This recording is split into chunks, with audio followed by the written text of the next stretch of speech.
right, now it's time to get into TNA Impact March 8th, 2010. Cross the line. Not only is it TNA's return to Mondays on a regular basis, they did one before this, but it is also live. It's a live episode of TNA, which is, you know, both very crazy decisions on their behalf, as we'll get into more of that here. Before we get into the show, let's take a look at what was going on in the world of wrestling at the time with the Wrestling Observer newsletter from the Observer, March 10th, 2010. Meltzer writes, what were the odds that 2 theme songs for pro wrestling were at the Olympic closing ceremonies this year? First, Nickelback played Burn It to the Ground, which is the theme for Raw, and then Avril Lavigne played Girlfriend, which is the theme for All Japan Pro Wrestling.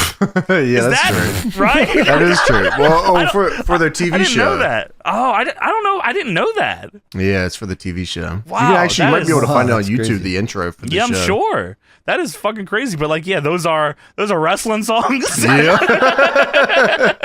I guess they really like the hey you right I part mean, of it. I yeah. like that shit too. Yeah. Do you believe in the Avril Lavigne conspiracy theory? What's that? That the Avril Lavigne that exists now is not the real Avril Lavigne? That she got replaced at some point during this career? Yeah, I believe that. Okay, W. Next thing here. Yeah, I'm real easy to convince on anything. They say that about Andrew WK as well. Oh, really? Yeah. That like He had a show for a minute, didn't he? He had what? Sorry, He had a show. a TV show? Yeah. Oh, is Yeah, that right? like he Destruction Now or Yeah, he something. blew up a bunch of shit, he right? did And fucking then have was- that. Wow. Yeah. Yeah, So well, that that's was the probably still fake him. one. Oh, no. What? Andrew doesn't WK like the- was on Aqua Teen Hunger Force. He was. That was the He real was one. party. Yeah. Someone should fucking kill this guy, please. That's where he, The new that's one where he doesn't like died, to and the party fake or one what? came in. What was that? The new one doesn't like to party or what? No, he likes to party. It's just like he was Andrew WK was an idea by a corporation, so like they Industry plant. Yeah, that's exactly what he was, an industry plant. So like they had a guy in the role, and then they changed him. Oh, wow. Yeah, Evil Andrew WK. Let's go to work. Party's over. Party. Curfew. DirecTV has banned a Morphoplex commercial with Larry Zbyszko in it. In the commercial, he tells people that they don't have to use steroids anymore, just use Morphoplex, and there's no side effects or liver damage. How is that right? They banned the commercial. I mean, maybe they're trying to hide the truth here, James, because that sounds right to me. I kind of want the liver damage. Yeah, and I want the side effects. Yeah, what are the side effects? Sweet arms. Yeah. chiseled abs. Lots of chicks.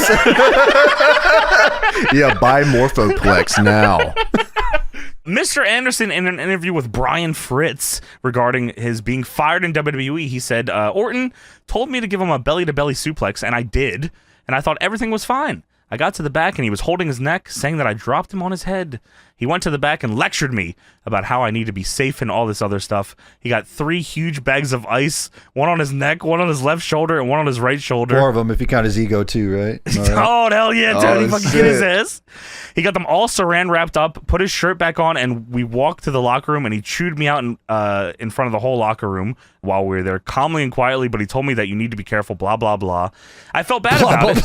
Yeah, really, Blah, that one really blah, sunk blah. in for Mr. Anderson, I tell you what. Anderson says, I felt bad about it because I didn't know. I haven't seen the tape, so I really thought I dropped him on his head. Then I went home and saw the tape and saw that he landed flat. If you slow the videotape down, his neck never comes in contact with the mat. So I'll let you watch the tape and you let me know what you think. Tony, you want to let him know what you think?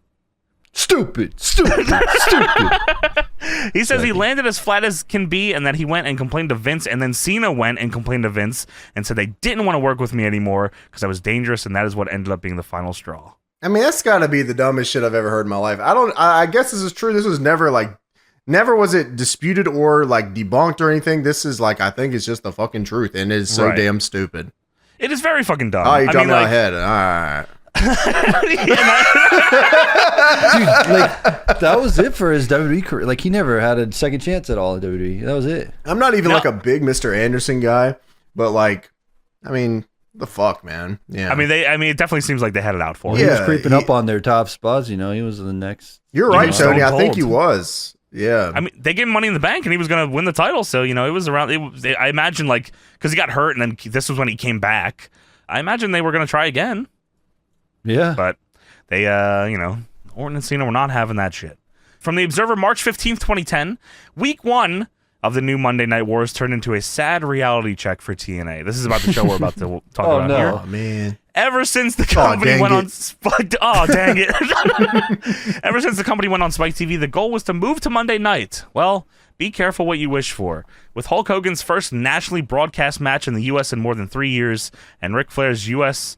coming out of retirement, TNA Impact drew its lowest rating of the year, a .98 rating with 1.36 million viewers to Raw's 3.38 rating and 5.10 million viewers.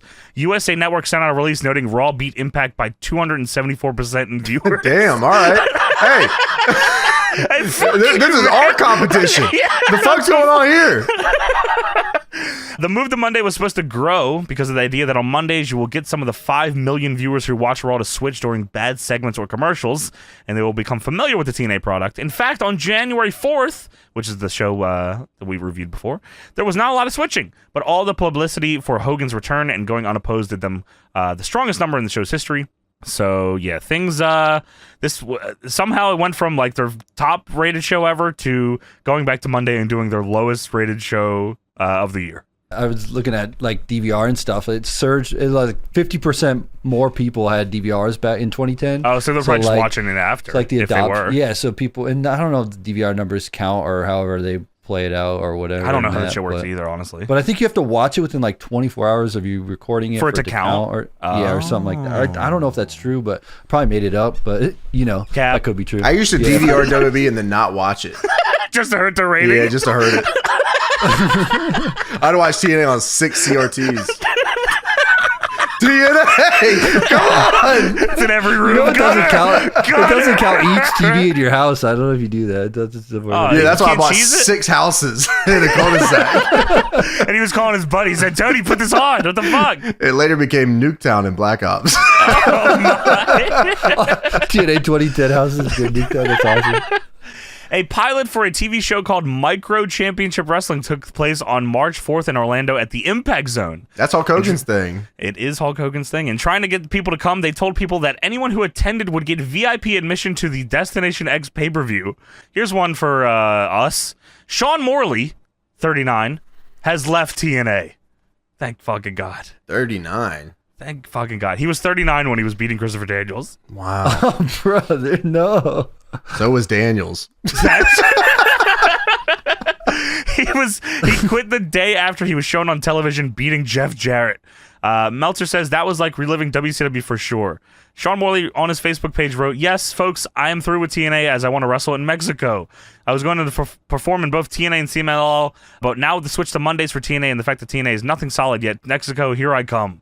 After writing that, something must have changed because we're told by sources in Mexico that he was expected to start imminently with CMLL, and that looks like it's off. Get fucked. Wow, damn, yeah. They probably said, "Yeah, come on through. Whenever you don't have a TNA date, come through." And then he said, "Oh, I quit there." Oh. Should have done that. Yeah, maybe. Should not have done that. Go back. Get the fuck out of here, you fucking. Let's go to Mexico. Oh, dang it. Oh, dang it. Let's quit TNA. Oh, dang it. Dang it. Let's go back to WWE. Oh, dang it. Let's become Captain Cannabis. Oh, dang it. Oh, dang it. Oh, dang it. Speaking of ball lickers, Bubba the Love Sponge on March 5th actually suggested that declining TNA ratings were because he hadn't been on the show. He said that declines made TNA realize what he brings to the table. Meltzer says, "I think his return may have partially been due to his going on the air saying he was thinking of suing them for providing an unsafe work environment." Yeah, man, I can't believe this dude existed in this company for more than one show. Yeah, me neither. That is fucking truly unbelievable and really an example of what the, backstage was like at the time of this. That shit was going on. Yeah, just complete fucking Awesome insanity. Kong and Hamada didn't defend the tag titles. Why's that? Oh, yeah, that's weird. What happened there, guys? Yeah, what happened there? 30 days, huh? Yeah, that's weird. But this guy's still on the show. He's still on the show, featured, and he's about to be featured more. He's a big part of this fucking Nash angle. It's fucking unbelievable. But that is it for the Wrestling Observer. Oh, I got one breaking right here. Brian Alvarez says TNA fucking sucks. And we agree. I agree. There's one more thing I have in here, but I'll bring it up later when we talk about the segment because it'll make a lot more sense there. But now it's time to talk about TNA Impact March 8th, 2010. All right, let's get back into this show here. Yeah! Yeah. We start off with the intro for TNA Impact at the time. I am. This song only lasts for like a year. I like this. I actually don't mind this song at all. Yeah, I thought it was cool. I remember this intro with all the lights because it was a lot of lights in the background. There is a lot of lights. Yeah, I remember the Matt Morgan one specifically, and then ODB. Yeah, ODB for sure. Kurt Angle yelling. They have Ric Flair going woo in it too. I actually really enjoy this intro. It looks good. It sounds good. It's a shame this era is not so good. Doomed. Yeah. Wow. And this era of TNA is so high definition. It's actually insane. It's great, especially on fucking TNA Plus. It looks nuts. Yeah, it actually stops looking this good about 1 year later. Whenever Austin Aries' run starts, that's the end of this high def shit. Why does that happen? Is it because they go to another network? Maybe it was just super fucking expensive, or maybe they didn't own the production equipment, so they were renting it or something of that nature. Could it be us? Yeah, we own all our shit, TNA. How about that? It keeps showing Dixie and Surge in the crowd, like the same exact shot 100 times over here in the intro. Yeah, they show shots of the crowd with the pyro going off. Mike Tenay says, for the first time in nearly a decade, Hulk Hogan and Ric Flair square off on worldwide TV. And they're showing, like, the crowd's fired up. And it's just Dixie and her husband hanging out in the crowd. And they show it twice. I said, hey, I fucking see she's here. I hated about this era where they would always be like, TNA fucking sucked before, I'll be honest with you. It was just always horrible. That's this. Every angle on the show is that. I know. It's just so jarring because I'm like, damn, was it that bad? I don't remember it being that bad. Oh, yes, it was, dude. I'll tell you something, brother. Look at this shitty ass crowd you got here, dude. This crowd's only here for me, brother. Fuck you, dude. Dude, hella plants in here. That was an Eric Bischoff thing. No, those are all Hulkamaniacs, you fucking piece of shit. Dude. They got the fucking Hulk Hogan's Change t-shirt. I hate that t-shirt. I had to post it on Twitter. I hate that so much. I forgot about that logo. Because in hindsight, he tried to change the fucking company and ruin the whole fucking thing. Oh, what do you mean, dude? Look at his house. Change is good, right? Change. Change. Without love. Right? Isn't that the song? Oh, yeah, that's the song. Yeah, so it shows Brooke Hogan in the crowd. That's, of course, Hulk Hogan's wife, and she's there hanging out. No, dude, that's the girl next to her. Well, brother, that's my stepwife. Dude, that's Jennifer, dude. Brooke Jennifer. Holy shit, man. So we see Brooke Hogan a lot. We see Hulk Hogan a lot. Eric Bischoff a lot. Of course, see, dude. they're setting up angles here. This is long-term storytelling. You got Dixie in the crowd. It'll pay off later. They got Brooke. It'll pay off later. Just wait, guys. Bob the Love Sponge. It'll pay off later. It already paid off by having a vacated title, of course. Yeah, it worked out awesome. And of course, we start off. Why wouldn't we start off with this? It's none other than Hulk Hogan and my best friend, dude, Abyss. My number one Hulkamaniac. Well, meme inbound, dude. Hulk Hogan and yeah, what I thought was the main event is, well, I guess it is the first match on the show. Hulk Hogan and Abyss, his number one Hulkamaniac, against Ric Flair and little Ric Flair, AJ Styles. All right, so the two of the most important parts of the show are the opener and the closer, and Hulk Hogan said, what if I got both of them, dude? What if I got actually the middle as well, out top of hour one? What the fuck, man? All right, we have to lay the scene for you guys here. Yeah, because some people might not understand why this is so bad. All right, so Hulk Hogan, he's coming out, but first who comes out is Abyss, the Monster Abyss. The Monster Abyss. And that's still his name, but this is Abyss after he got the Hulk Hogan Hall of Fame ring, which changed his life. The WWE Hall of Fame ring on TNA. That gave him the power, and that is what this entire angle is about. Ric Flair was mad that Hogan didn't give the ring to AJ Styles, and he gave it to Abyss instead, so they fucked Hogan up for it. Now, I want everybody to understand, this is the Monster Abyss. He shot his mom or dad 3 times in the back and then didn't. And then also had a half-brother that went back to Mexico. And you have to understand. Said, don't book Sean Morley. He's not coming here. Not right here, partner. So Abyss is now Hulk Hogan's number one Hulkamaniac. It's my little brother. He is Brutus the Barber Beefcake now. Please never. Dude, Brutus wore a mask too. That's horrible that this is happening. Wow. Why does this happen? Why did this happen? He should have went fought Taker at Mania. He should have simply said no. Yeah, man. But Abyss, to maybe his discredit, was just a fucking company guy. Like he simply said yes and got all the TV time. I don't know what you're talking about. He'll do whatever he wants. I'm going over the main and over. I don't know, dude. This sounds pretty sweet to me, brother. With the chain in the back and the ring. I would have loved to see Hogan do the Abyss taunt. Yeah, that's my good friend right here,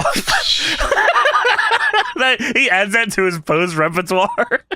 Hogan comes out and like.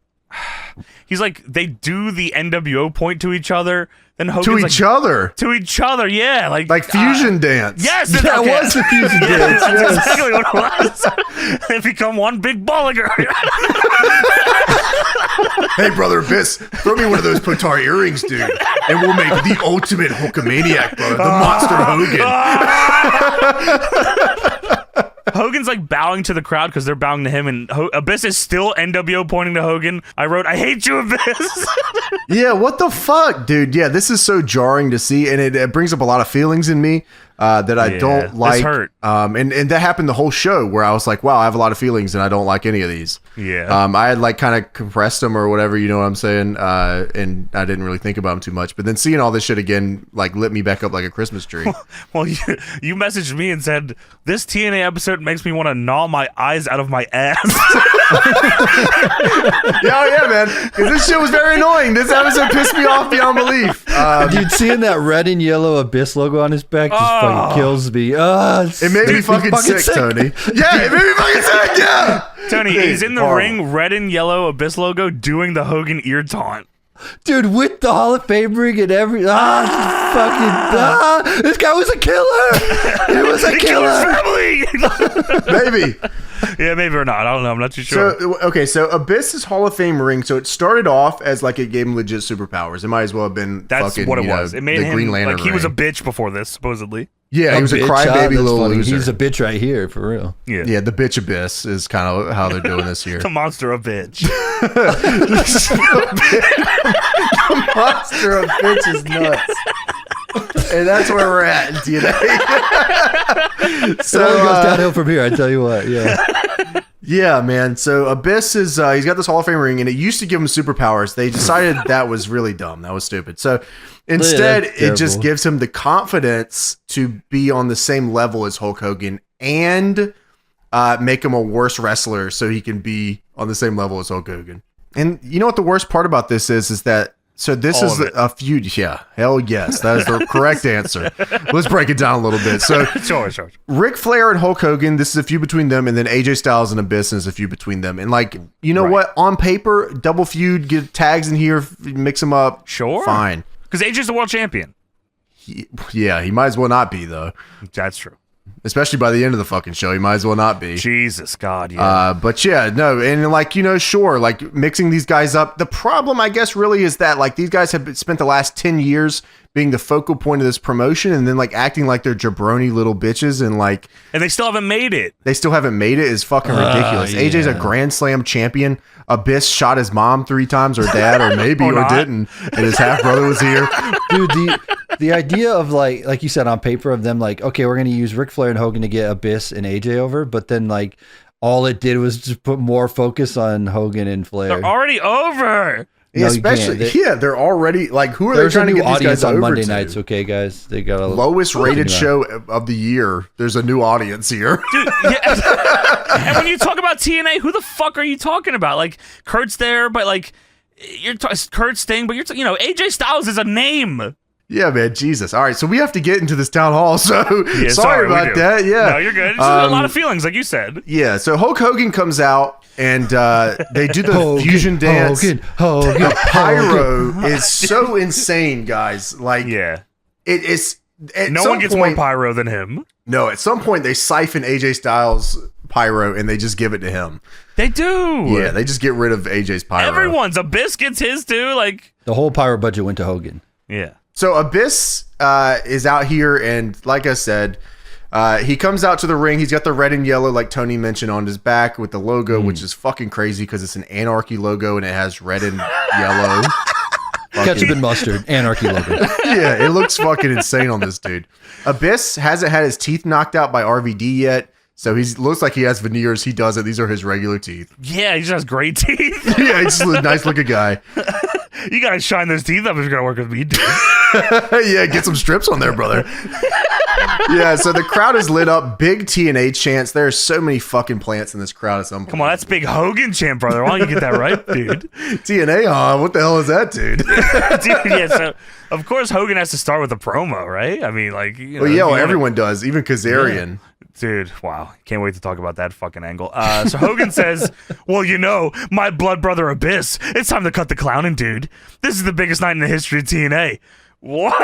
That's right. Tonight. Hold on. Can we unpack this for a second? He said blood brother. They're not blood. They're not related. Hopefully you don't try to shoot me, dude. I know you're half brother, Judas Messiah's brother, but I'm a real brother. I worked him down in Mexico, dude. He put me over Big Brother, so that's why I came here, and I'm doing him a favor. And that's why you're my little brother now, dude. He said, we're live, dude. That's right. Spike is going to back Jack, and it's time to take care of all the business. This is where there's a big TNA chant. Don't fucking fall for this. Don't fall for this. This is bullshit. Hogan says, well, you know, big brother, there ain't no reason to wait around. We're going to be the judge, the jury, and the executioner. Ric Flair, you and AJ better start getting ready now, because I got a list of things that go down against my grain brother. What? What does that mean? Go down against my grain? Yeah, who knows? He's just saying, Sal, keep going. Well, you know, when I came here to run this company, I was going to take us to the sacred ground. Wherever I've been, that's where I was going to take TNA. To What infinity does that and beyond. mean? To infinity and beyond, dude. No, he doesn't say to infinity and beyond. He says to infinity beyond. Not infinity and beyond, just infinity what the beyond. fuck is the difference, dude? I was in that movie, brother. I was the Woodmaster. You, Ric Flair, and you, AJ, left me in a pool of my own blood in front of my own family and Hulkamaniacs. And now AJ and Ric Flair, this is TNA's Reckoning Day, brother. Oh shit, the day of reckoning. It's here? Hogan said he eat 60 pieces of 60 days or whatever. You eat 60 pieces for breakfast? So the way it goes, dude. For the dirtiest player in the game and his protege, the champ, AJ Styles. Bring your asses down here to the ring, because it's time to put an end to all this crap. Time to meet the power of TNA and all the Abyss Maniacs. Ric Flair, AJ Styles, get your asses out here. Abyss Maniacs. It makes me fucking sick that this crowd didn't revolt. No, I think, okay, so a big thing that they were trying to stop was that the crowd started turning their back to the ring a lot. That happened a ton. Once they went to four sides, right? Immediately, right? Yeah, they would turn their backs to all these segments. So then they would make announcements that if you turn your back to the ring, you will get kicked out. Is that right? Yeah, that's right. I didn't know that. Yeah, and then so that whole scenario. Were you at a show they did out. that, or you just that's you heard? No, that was a board thing. Shit, that was a board thing. Okay. No, I believe the shit out of that. And it's, of course that stopped, and then of course the plant started getting in here, and like the whole crowd changed. And they handed out T-shirts and signs and stuff too. Dude, yeah, if you look like 4 months earlier from here, the crowd is completely different, and then it's weird because the crowd's the same for an entire year, and then 4 months into 2010, the crowd's completely different.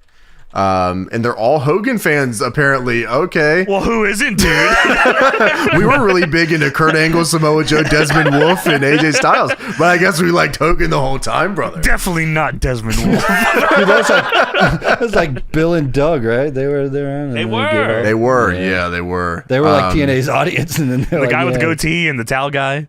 Yeah, it's so funny because like in a big arena, like I think that works. Like in WCW, there was no problem with the crowd. Like you didn't even notice like what was going on. No. But like in a smaller room, and this is a problem that they run into later on in the show, pretty much the entire show and this whole era, is that they're trying to do big arena angles in a smaller room. In a studio.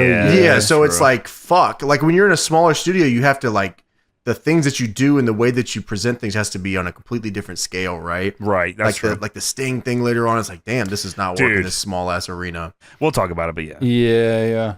Yeah, Hogan says, y'all get out here right now. Yeah, come on, get your asses out here. And AJ's music hits, and it shows, of course, what do you want to see? Well, you want to see Dixie Carter. And what's she thinking? She was happy. What is Dixie doing? Why don't you tweet her at TNA Dixie and tell her? Do not tweet TNA Wrestling. No, don't tweet TNA Wrestling. And all the biggest announcements will be from Dixie's account, so whatever. AJ comes out in the Flair robe. Flair is also in the Flair robe. Not the Flair robe. Okay, you can tell the difference. Both AJ Styles' robe is way worse. He has his own robe? He says phenomenal. His is worse. Yeah, this is worse. And he's got a hood. And the nameplate for these guys is very weird because it's AJ and Flair on the same nameplate, but AJ's name is like at the top left of it, and Flair's is centered, and under Flair it says World Heavyweight Champion. That's how it was supposed to be, dude. That's what I like, dude. That shitty right. Little AJ Styles used his creative control, brother, and ruined the plans. Fucking son of a bitch. Dude, Taz says, man, what the fuck? Even on commentary, they're biting it, like they're feeding into it. Like Taz says, yeah, brother, AJ has been a great wrestler, but now he's a great champion. Fuck you! Taz, what the fuck? Come on, man! Damn. All right, so yeah, AJ Styles and Ric Flair versus Abyss and Hulk Hogan is the first match of the evening. This and was the last supposed to be the main. Oh, yeah. Yeah, it's coming back, don't worry. Yeah. AJ comes out here, he's got the heel tan. He does not have the big tattoo yet. And he's tiny pants AJ. Okay, very tiny. Like it was tights he wore like in 04. Yeah, his look changes completely here soon. Yeah, he goes long boys very soon, right? Yeah, with the tattoo. Yeah, that's right. And it cuts to this insane shot of Hulk Hogan when Ric Flair gets in the ring. He looks looks like a sad, lost old man. He looks like a fucking Sharpay puppy. He looks fucked up, man. Like the look in his eyes, man, it's just like, God damn, what am I doing? Flair is somehow the opposite. Flair's very fired up and doesn't look bad. This is the best night of his life. He probably got paid $10,000 to come out here and work. He said, I get to pay $10,000 to bleed. It's like the territory days. That's awesome. We're back. Yeah, so Ric Flair and Abyss... Fucking, this is crazy. Ric Flair and Abyss trade chops in the corner. Like Abyss, the monster Abyss, turns Ric Flair around after chops and then gives him chops back. I was going to say I'm irrationally angry watching this. Maybe it's rationally angry is the right way to put this. It is rational for sure. Yeah, I'm like, dude, this can't be fucking happening right now. The monster Abyss? The monster Abyss. My brother? AJ chokes Abyss with a robe. Then he comes in and hits Hulk Hogan with a Pele kick. Dude, okay. Not a Pele kick. That's what Mike today called it, dude. It's a Guri. It's a whole fucked up part here, Tony, because Flair low blows Abyss while the ref is distracted by Hogan. What was Hogan doing? He was just standing there in the corner. He was just chilling. And then, AJ put the robe over Abyss's head. Hogan gets in a jump flare. And AJ hits an Inzaguri, which Mike Tenay is very happy to say, oh, you hit him with the fucking Pele. Pele from overhead. I replayed it like 4 times. I was like, did he do a Pele? No, he didn't know fucking Tony, Pele. I definitely missed it the first time, and I heard him say it on commentary. I said, holy shit, Hogan took a Pele. Dude, I was on like another browser, and it said, Hulk Hogan hit Hogan with a Pele kick. I said, what the fuck? Shit, AJ and Flair start putting the boots to Abyss and Hogan. The lights go out. Sabu! It's Sting! Oh, shit. Oh, my fucking God. Sting is here, too. Help. Do you see how ridiculous this looks when this small ass arena, Hulk Hogan with the bust down extensions, Abyss red and yellow, and Sting just walks into the ring. Hello. With shirt. Hello, everybody. Sting's shirt and trench coat. Yeah, dude. It's ridiculous looking. And he's looking at AJ Styles and Ric Flair. Yeah, so they do a standoff. It's Hogan, Abyss, and Sting standing on one side, and Flair and AJ on the other. Hogan, of course, rips his shirt off. And then Sting hits Abyss and Hogan with the bat. Oh, my. Oh, no. How could he? Yeah, y'all are going to hell, man. That's all I thought when this was. Dude, it gets, this Sting turn is immediately fucked. But it's not from this. It gets worse tonight. Gets worse. But also, how's that maybe possible? He didn't turn and he was just helping Hogan and Abyss win by DQ. Everything went down. I don't think so, Tony, because he proceeds to whoop their ass after. I would whoop the extra DQ. He's just pissed off. Why are you wearing red and yellow, Abyss? Beats the shit out of him for no reason. Stupid ring. He should have smashed the ring with the bat. That would have been awesome. He was trying to give him a concussion so he forgets this angle and goes back to being a monster. Well, Flair and AJ get back in the ring and attack Hogan and Abyss. AJ has a chair. Sting hits Abyss with the bat. And then AJ doing what James just said, trying to make him forget this stupid angle, hits Abyss as hard as he possibly can in the head with a chair. That was awesome, though. AJ was very mean tonight. Yeah, I liked it, though. I was into it. Flair hits Hogan in the head with a chair. Hogan is now gushing blood. Very nicely, may I add. Super nice with the chair shot. In comparison to the AJ chair shot. AJ had a point to prove. Fuck you, Abyss. Dude, how is Hogan busted open by a chair, brother? That doesn't make any sense. Is it Dude, like I mean, blade or something? Like, he was probably getting the hair out of his face. I hate Fuck you for even saying that. I hate you say stupid ass marks talk about wrestling. You don't know nothing about wrestling. Yeah, I'm hungry. Feed me more, please. Feed. So yeah, Brooke Hogan's in the crowd yelling, "Stop it!" And Flair and AJ are still kicking their ass. Security's out here to try to break it up. Flair and AJ eventually get out of there, and Hogan is bleeding, but he has a microphone. He's not done yet. The way that this is great, AJ punches Abyss in the head as hard as he can here. Repeatedly. Like there's this shot here where AJ turns around and just punches him as hard as he can. And I said, damn. This is after the chair shot. He's already laid out. He like stands, he like gets up for a second to like breathe. Then AJ punches him as hard as he can. Damn. Oh man. Yeah, you're right. Brooke Hogan says, AJ, stop. AJ like stops in his tracks and like looks over and goes, shut up. Oh my God.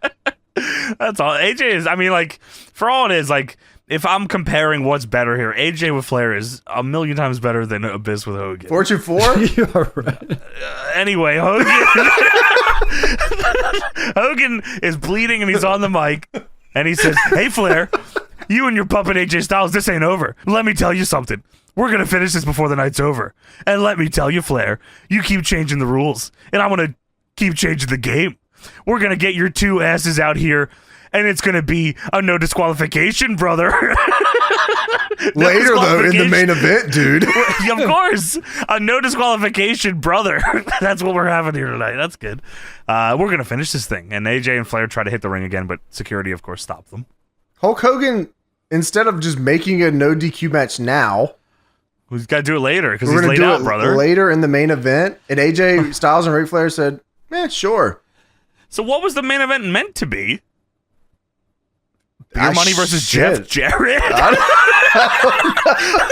That's what the main event was. No, it's the Pope versus Desmond Wolfe was the main. Oh, maybe that's or right. not. Yeah. I have no idea. That makes sense to me. No, I like the other one. Beer Money and Jarrett. Yeah, me too. I like that too. That was a good finish on that one. So we go backstage. Dixie Carter walks up to Sting and says, "You owe me an explanation." And Sting says, "Fuck you, man."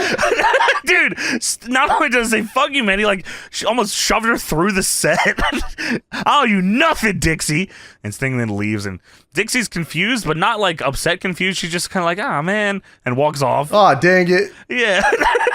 Yeah, Dixie Carter gets slammed against the wall by Sting, who just beat Hulk Hogan's ass to like smithereens. And she's, yes. I gotta get a drink. Ah, shit, yeah. I gotta get back out there. JB, I gotta fucking watch Kazarian's promo.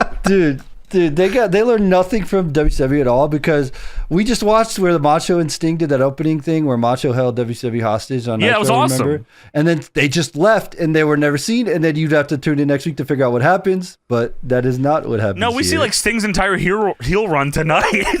Dude, not only that, we get a match, and then we get the extended director's cut of it. Just let Sting go home. Let Sting go back to the rafters. What? Fuck, come on. There's no rafters in this little ass building. There are rafters. They're there. No, the roof is on fire. Yeah, Sting was out there. They built that, Tony, with their bare hands. Just for Sting. He can't walk anywhere. He's just out there. So we're backstage again. AJ is here with the TNA World title, where all the pieces are broken off and everyone beating his shit. Yeah, it's like he just lined up everybody backstage and took a second just punching the shit out of it. Stomped on it. Stupid ass belt. You make me sick. That's Kurt Angle's doing, wasn't it? Or what? Throwing it around? Kurt Angle? Tony, the story was that the belt maker was not going to make them any more belts for any of their titles because every talent that held it treated it like shit and would toss it around and throw it and fucking they're like, yeah, we're just not making any more belts for you, so fuck you guys. Yeah, that's why they got the new belt. So fair enough. So Flair says he's back here with AJ, and he's a little bloodied up. He got cleaned up pretty quick. Not as bad, yeah. Well, because JB Jeremy Borash says, I'm as shocked as everyone else. The match has been ordered to be restarted, but I have to ask, where does Sting fit in all this? And AJ says, do-over? There's no do-overs in wrestling. We own those guys. And Flair says, Sting has finally come to his senses. Maybe I got this wrong. I swear this is what he says, though. Thank God. On the right night. I always knew that I owned you, Sting. You proved it tonight. Is that what he said? Owned you, Sting? Pwned, maybe. What was it? Pwned. The P is actually an O, James. I don't even do that. I You just pronounce it freaking home. pwned you, Sting. Pwned you, Sting. You see this? You want to restart? This is Hogan's blood and Abyss's blood. I ain't even started yet. And if I'm going to come out of retirement, I'm going to make a statement. I don't care if we're at Universal Studios or in heaven. You guys are going out of here in an ambulance. That is fucking nuts. This is a real wrestler. This is a beast. Yeah. Like, this is I don't care if we're insane. Universal Studios or heaven. You're leaving in an ambulance. Is like we drew tickets to this show. They're making 40 variations of that shirt now. If that line happened today, This shit doesn't exist. None of this. No one's cutting a promo like this anymore. no way. No way. His Nah. ending line is even fucking better. He says, "You want blood and guts and gory? Dial the name Ric Flair, baby." Woo! I said, "Wow, That's a this legit is- all-timer This is line. awesome. Yeah, this is Yeah, that fucking was awesome. Also, they contradicted themselves here too with AJ going, "Yeah, there's no do-overs," and then Flair says, Flair said, "Yeah, I'll kill you." We're gonna kill you. Yeah, we're not going to do this again. Yeah, we are. We're going to kick their ass. We're going to send them to heaven." Dude, yeah, in heaven ambulance match. That's awesome. You want blood, guts, and gory? Dial the name Ric Flair, baby. Dial the name Ric Flair. This is like you just sold out Doesn't an make sense, arena. but it's awesome. Yeah, Yeah, you just sold out an Dude, arena. that on is this. a T-shirt with like 30 different fonts on it, like TNA would do back in the day. I would if I saw this promo online right now, if someone cut this exact fucking promo in the exact cadence, I would fly out to whatever show Yeah, I'm that just going. happened. Yeah. I'm going. Yeah, that doesn't, whatever this is doesn't exist anymore. So we go backstage. Abyss is screaming his head off. Why? Why, Sting? Why? Yeah. Why, Sting? He's punching walls, wiping blood off himself. Why? Dude, fuck you. At this point, Dixie Carter's just going to shotgun and blow Abyss's brains out because his career's done. It's Yeah, over dude. for him. Like, just end it. Come on, put him out of his misery. This is not working. Yeah, man. Oh, he was such a badass RVD. killer, and now he's on his knees begging Sting. Why? Don't worry, Teddy. RVD said, "What if I knock this little bitch's teeth out?"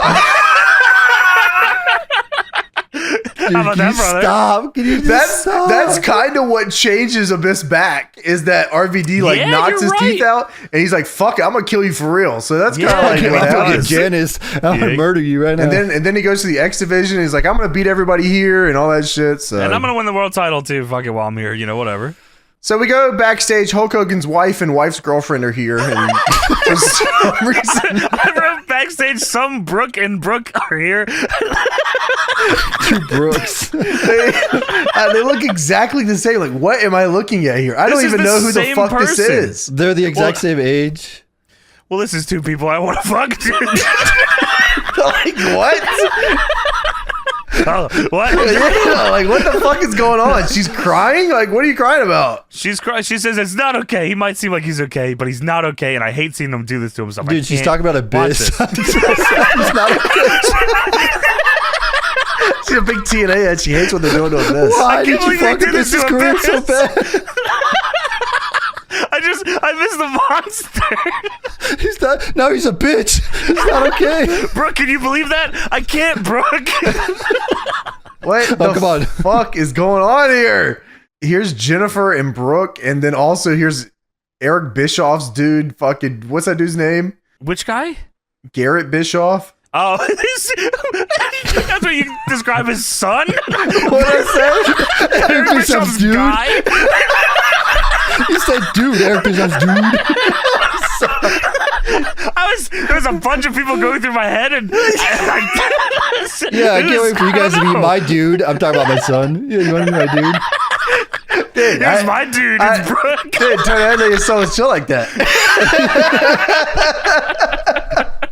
Wow. Oh, shit. So yeah, anyways, we cut. We're doing the Kazarian Town Hall next. Did you all know that the X Division absolutely sucks. Everything on the show sucks, if you can believe it.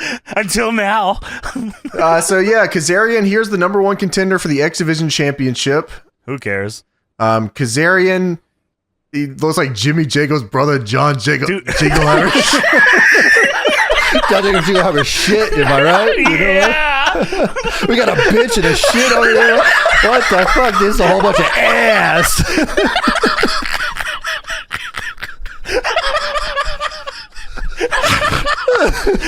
Oh, take me back to the past. I tell you what. A bitch and a shit. Oh my fucking god! I hate this fucking company. Holy the reason shit. it sucks so bad is because we loved it so much. Man. I know. It hurts. This It shit hurts. means something to me, man.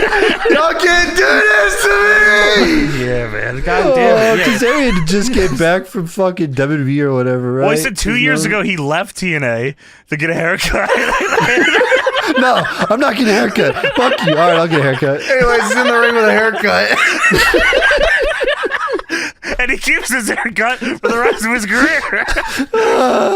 He said, when I left, I had a lot of doubt about myself, but after a lot of soul searching, I can safely say that live in the Impact Zone, that doubt is gone. That is so fucked up, bro, that he wouldn't get a haircut and then he comes back with a haircut. Oh. I love that story so fucking much. I can't tell you how much I love that story. Yeah, he wants to reignite the flame of the X Division, which means the X Division has sucked. They love doing that, especially during this time that this thing sucks. Now I'm going to make it good. We're going to make it even better, yeah. Yeah, if you told me that they did that today, I'd be like, yeah, you know, that makes sense. Because that's all they ever fucking did. This whole division was fucking, this shit sucks. Let's make it better. You know what, man? This is the same fucking loop that WWE was stuck in at the time, too, where it's like the IC title sucks. We need to make it better. Yeah, the US title sucks. Yeah, we got to make it better. Yeah. All these mid-card titles. Could you guys just book the fucking divisions better? What is wrong with you guys? Why do you know keep what? This doing whole show this? sucks. Now we're going to do... Now it's better. We're going to make it better. I'm bringing the this show. prestige back. It's been 7 fucking years. Just make it better. Dude, just do it. Also, the X Division is not about cutting promos either. It's about just having fucking good matches, you know? Just have a good match. Tony, this entire segment, like, I don't know how they thought this was going to help the X Division. I don't either. Any of this. This is completely opposite of what the X Division, the whole thing stands for. No, this is bad. How do they not, like, that's like the easiest, laziest thing ever. Like, you don't have to do any, like, a lot of storytelling. You just go, okay, you just go have a good match. And, like, it books itself right there. Just put two good And wrestlers the together fans and have them know. go The wrestle. fans know what the X Division is, Tony. It's not like this is a new fucking thing. They understand what this division is about, and they'll buy in. Oh shit! Okay, here we go. Here's a match. Yeah, you know what's so cool about that too is that every match, because it's the X Division and because the division has its own identity, like the matches didn't even need a fucking story. No, the story was the X match. Division. Yes. Right, the story was the X Division. So like, yeah, exactly. all you They're had in to this do, division, so that's why this works. Yeah, just send the guys out there and give them 8 to 12. What is the problem? Anyways, Kazarian's cut a promo. Yeah, Kazarian, yes, he says he's going to reignite the X Division, and he says, the only way I see it, if TNA is going to war, because we're on Mondays now, then I say, let the Warriors of the X Division lead us into battle. Christopher Daniels comes out here, and he says, hold on now, let me make one thing perfectly clear. If anyone's going to lead the X Division into battle, it's not going to be you. It's not going to be any of the buffoons in the back. It's going to be the man that was the X Division for 10 years before the X Division meant anything, the longest reigning X Division champion of all time, Christopher Daniels. And on this historic night, I tell Eric Bischoff in the world that I will carry the X Division into the highest of heights because I am X. And he throws up the X. So the fuck? All right, man. Yeah, all right. You're X, I guess. What? Christopher Daniels comes out here. He climbs to the top rope and he says the word buffoon. All right, man. What are we doing? Anybody want to have a match? Hello? Well, yeah, we can have a match after Doug Williams comes out. Doug Williams. Hey. Well, he's the champ, James, and he comes out and says, well, at least. well. Geezers. We're on Monday. At least we're not taping on Tuesday. It's Tuesday, Ed. Well, Doug Williams says the X Division is alive and well because I'm the X Division champ. And Aaron says, you got a good point. As of right now, you are the X Division champ. But 7 years ago, where were you when we were pioneering the X Division? And Daniel says, hold on. We Said, you What haven't do you done mean, we? anything I care about. You're on velocity, ass wipe. You had long hair. What's wrong with you? Kazarian says, listen, bub. Maybe the reason you don't care about anything I've done is because you're just a selfish prick. Bub. USA. Oh, yeah, there was a big USA chant, of course, against Doug Williams because fuck him. Well, the most important man in the X Division is out here next. Eric Bischoff's music hits. Right. Worst theme song of all time, by the way. What is this? It's got like a guitar thing. Yeah, there's like some motorcycle or something. What is that? It's a ripoff of something, I'm It's sure. a sweet guitar riff. That's what it is. Oh, okay. Well, Eric says, when Hulk Hogan called me and said, hey, Eric, hey, Eric, dude, what do you think about stepping in the ring with me at TNA? I said, Hulk, I can't wait. I said, no fucking way, dude. The fuck is TNA? That's what Ric Flair said also, and then they paid him a bunch of money and he came anyway. Well, he said one of the reasons he was so excited is because of the X Division, and the X Division isn't the heart of TNA. It's the adrenaline of TNA, and if I have anything to do about it, I'm going to make it run bigger, faster, and stronger. Get my drift? No. Bullshit. I don't get your drift. This is the not being the heart of TNA, but being the adrenaline. This is worse. This is a worse thing that you have just said. Yeah, that is not good to say. Why would you And say it that? is the heart of TNA. You just didn't watch. Adrenaline runs out. What's wrong with you? We had the adrenaline back in 2005. Adrenaline buddy. Rush. God damn it, Yeah, it was come a on, song. man. You watch the show? No, I don't watch product. I've never seen it. I don't know what TNA is. Well, Eric Bischoff says, now Kazarian, I know this is fucking insane. He says, Kazarian, I know you got a title shot at Destination X. Yeah, that's right. Kazarian is the #1 contender to the X Division title. He says, you know what? For the fans and the millions watching at home, that match is going to happen tonight, not at Destination X. And Daniels, don't worry, because you're in the match too. It's a 3-way match for the X Division title right now, damn it. What? Why? Why? Can I also explain what Destination X is? Sure. It is an X Division themed pay-per-view, I believe. The X Division title, in theory, would be Kevin the Nash will be on it. focus of that show. Yeah, it's like, and I was like, wow, that is fucking weird. Why the fuck is, like, does Kazarian win the belt here or something? Why they do this is somehow dumber than you would think. Yeah, I mean, match is good though. Match is good. I was fucking super into this match. They made Kazarian look awesome in this. Yeah, I mean, they really played it well. I mean, you really can't go wrong here. No, you know, which Doug is why the Williams. division works. Yeah, Doug Williams is slotted in the John Walters position here, which Wow, is very that's a funny. great way to put that. That is what he is. And Christopher Daniels plays it. He's a good foil, and Kazarian is the upstart The babyface flashy. that you want to see win. Yes. And man, they put if you can believe it, these guys are all good wrestlers. Shocking in the X Division. Could have just not done the promo and just did this match, but I hear you. No, fuck that. So they start off with trading roll-ups here and finisher attempts too. Which is awesome. Yeah, and the crowd is chanting X Division here because this shit means something to them, man. And because I told him to like it, dude. Hey, come on, I have a sign. I'm holding it up right now. Chant X Division. Kaz goes for the slingshot leg drop but misses, and Williams hits him with the knee trembler like Regal. That was cool. Because he's British. Of course. And Mike Tenay says, Dixie Carter has a huge announcement. And then in the middle of the champion Doug Williams fucking big cutoff, Doing moves. it goes backstage and Dixie Carter is pacing back and forth. She's just fucking no emotion on her face. She's just pacing in the middle of this match. Who gives a shit? Don't you want to watch this match, Dixie? Yes! What the fuck? It's the best match on the show. Yeah, Williams goes for the Chaos Theory, but Daniels Dude, rolls him up that is out of the Chaos awesome. Theory. He rolls up everybody here. It was very crazy With looking. a double roll up pin. Yeah, I was like, wow, that I don't know if I've ever seen that. Yeah, that's super smart work there. Kazarian hits a neck breaker for a 2. Daniels hits the Uranagi, and then once the BME, the crowd fucking yells at you. Tiffany Stratton's move. Daniels lands on his feet out of the BME, and Williams hits the Chaos Theory, but while he's doing it, he runs Daniels into the corner on Kazarian. It hits Kazarian, Crushes so him. it stuns him, and then he's able to hit the Chaos Theory and pin Christopher Daniels to retain the title. Everything about this was great. Yeah, great TV match, great defense here for the champion. Kazarian comes out better for it. Daniels looks like a complete asshole. Yeah, it's awesome. All of this is great. How long Anyways, how long you think that went? 6:30. Wow, you're really close. 6:48. Oh shit! Yeah, very close. Yeah. Yeah, I was about to say because they kind of just all high spots. If they gave that match like 2 or 3 more minutes, I mean, that would have probably been a fucking. That's a killer match. Yeah, I imagine Williams could have had a little more heat in there. Yeah, right, exactly. Yeah. Anyways, so great match, fantastic finish. But wait, there's who is that? I don't know. That's Shannon Moore. We haven't seen him in 2 months.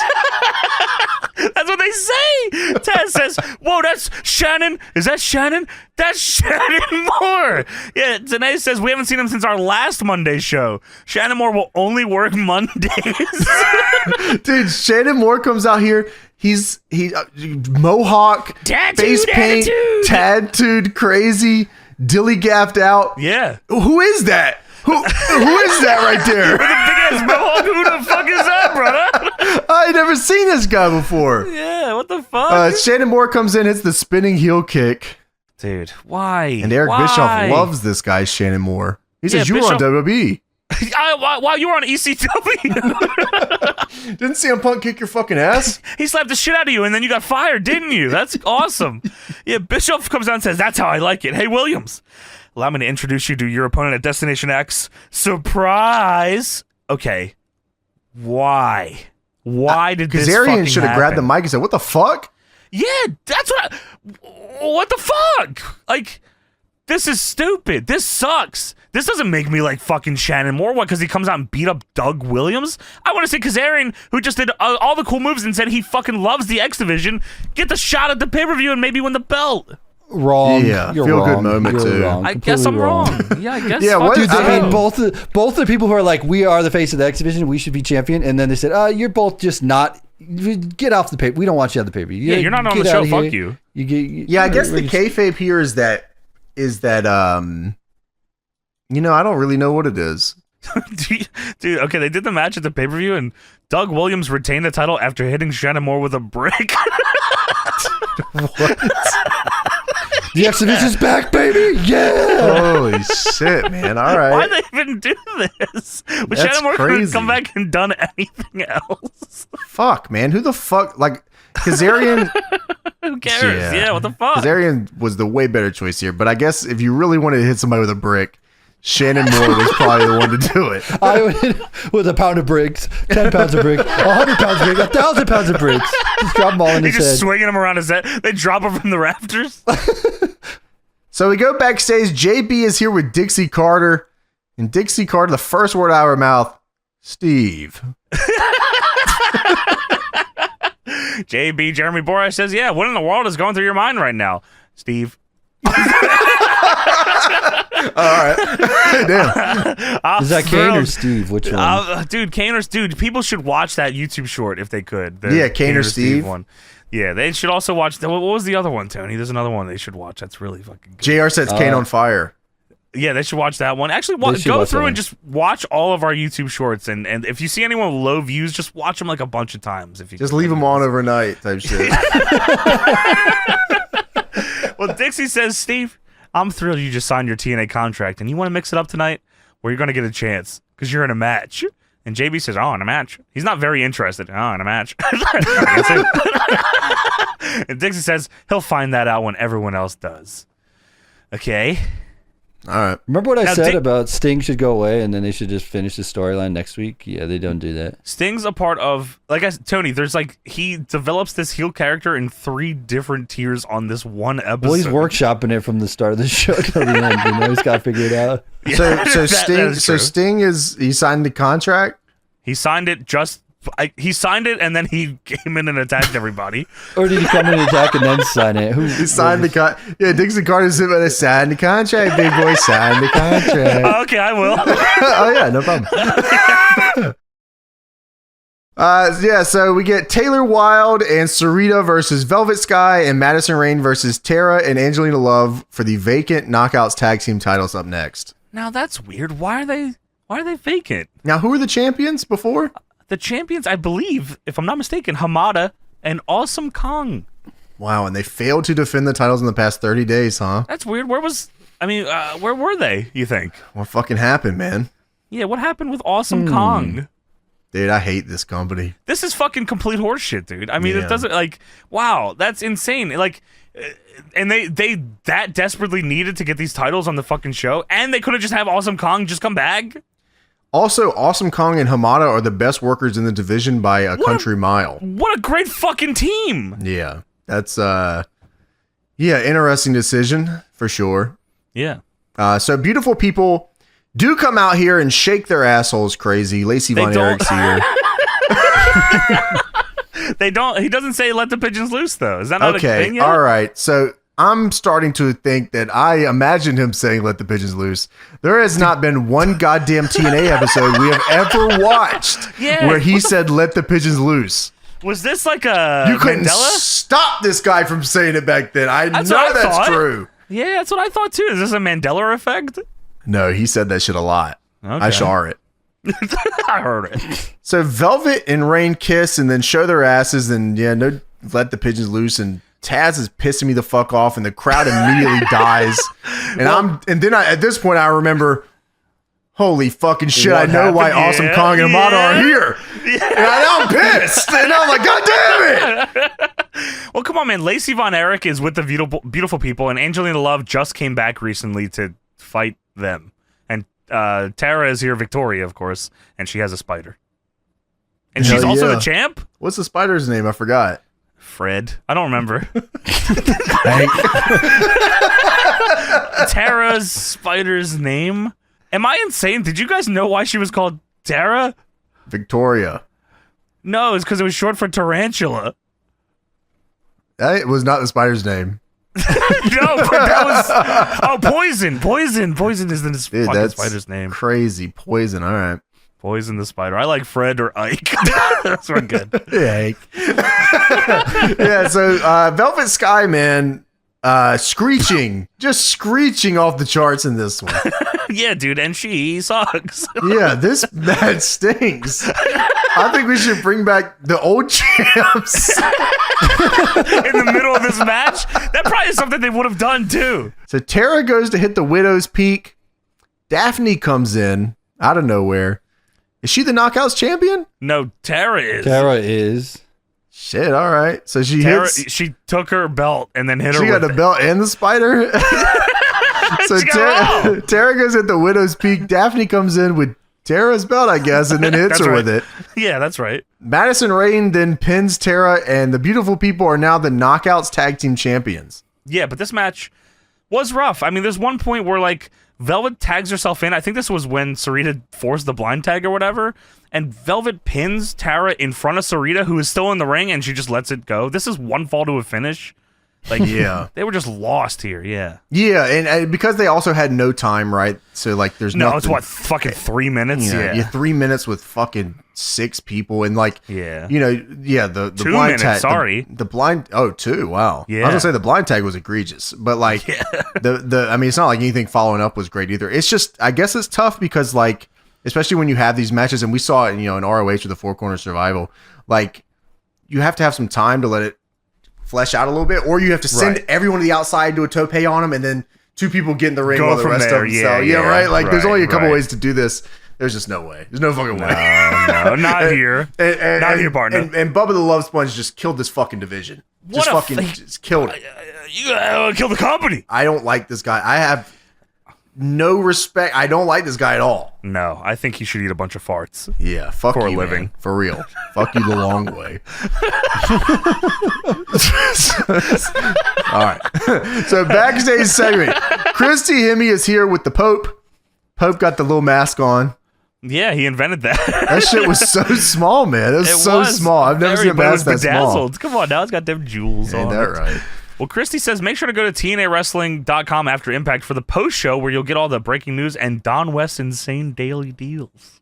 That's awesome. That's cool, yeah. I miss down Don to do West. That. Yeah, man. Me too, man. Rest in peace to literally an industry legend. Yeah, like he changed the game on commentary for us. Like that's the GOAT. Yeah, him, Mike Tenay. That's man. That's it. I don't know if anyone was anyone came into wrestling not really knowing about wrestling and was as passionate about it as him. Yeah, and he all-timer voice, all-timer calls. Yeah. He had it all. Loved Amazing Red, as do we. Love TNA. God damn, that's like that's like the biggest thing you can be is just if you enjoy TNA. Yeah, because no one does. So like, now, what do you mean? Everyone loves TNA, and I hear about it a lot now. Oh yeah, shit, you're right. So yeah, Pope tells Christy that he would love to be a pendant hanging from the chain. Oh yeah, because it's between her boobs. All right, man. This is the Pope. Settle down. Well, Pope says him and the Wolfman once again. That's Desmond Wolfe he's supposed to be facing tonight. And every dog has his day, but Ruffy's day, he always called him Ruffy. Well, Desmond's sick of this shit. He comes in and attacks him. At least! Dude, he comes in and kicks Pope in the leg. He has a chain wrapped around his fist, and he's attacking him with everything but the chain. At first I said, what the fuck are you doing, buddy? But he does, he props his ankle up on the stage part of the interview set and smashes his ankle with the chain, which I guess means that their match is not happening. Do they ever say that? Yeah, they do. Eventually. They do say. Okay. So I'm okay. So I don't remember what happens after this, but I think they go to the TNA fucking tournament, whatever it is, the wild card 12-man. Oh, with them guys. Yeah, with Wolf and Wolfman. Yeah, I think whatever. Ruffy. And I think they do that, and it kind of goes into that and bleeds into that a little bit. Of course, Desmond Wolfe joins Fortune 4 and gets that one girl. What's her name? Chelsea. Yeah. Ric Flair really likes her. Ric Flair loved Chelsea. She was always wheeling him around in the wheelchair. And he's making faces in the wheelchair. What a great run that was. Yeah, I wish they started with that. Yeah, you're right. Yeah. But yeah, so like he leaves him the chain, so I believe he uses the chain later, of course. Yeah, probably, yeah. Red herring, I believe they call that, or smoking gun or something like that. They're very smart with that stuff, TNA. You know, they shouldn't. They're not obvious at all. Yeah, they should focus on that shit. Yeah. Oh my, doesn't even, dude. They do that all night. The not obvious things that they're trying to like plant seeds for. There's an egregious one on this very next segment. So Sting is on the way to the ring, and Taz just randomly says, "Well, what are you doing at 420 today?" And then it cuts away, goes to black, and then goes to commercial. What? And we come back, and they don't even mention it. I said, what the fuck? Dude, he said, yeah, brother, what were you doing at 420? Dude, are you fucking kidding me? Hey, Mike, today, are you Van Damme excited? What the fuck? Did you like ECW TV champion? Yeah. How about a 5-star match here tonight, Mike, today? You fucking son of a bitch. Holy shit. Have you ever broken your leg and dropped a title? Dude, that should have pulled out a whistle and just started blowing it in Mike today's face. Yeah, so they go over the Sting thing again, and Sting is here now, and he's waiting to see who he's going to face tonight. Hey, Mike, were you getting fucking high? All right, so Sting is waiting to see who he faces. He's in the ring. He makes his entrance. He's out here with a jack at the bat, same look as he was earlier. Oh, come on. You can't jump the Beautiful People promo with JB, Jeremy Borash. Oh, I swear to God, I didn't see that.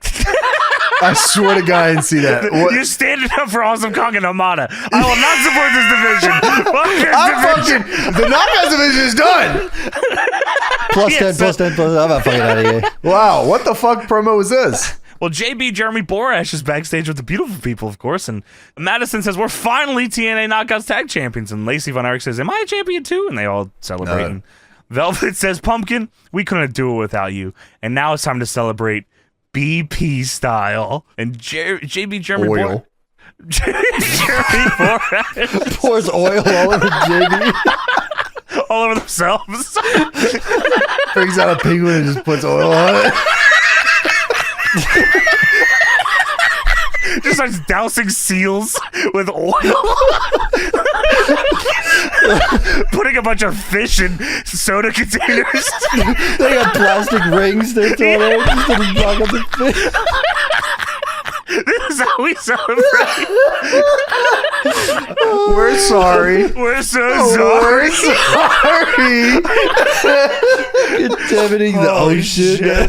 That's a 2010 joke for you guys. Yeah, we're old as shit. Yeah, we're old as shit. JB says, oh, it is certainly time to celebrate, and I knew we'd have new tag champions, and I think it's time for some celebration. Bring in the bubbly.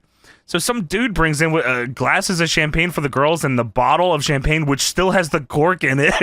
And Velvet says, now that the BPs are TNA Knockouts Tag Champions, things are about to explode. And then she pops the cork, but like no juice comes out of it because they've already used it. Damn. Then she starts chugging the champagne bottle, spits it out all over the floor and on JB, pours it over his head, and Taz on camera says, "Whoa, that was gross."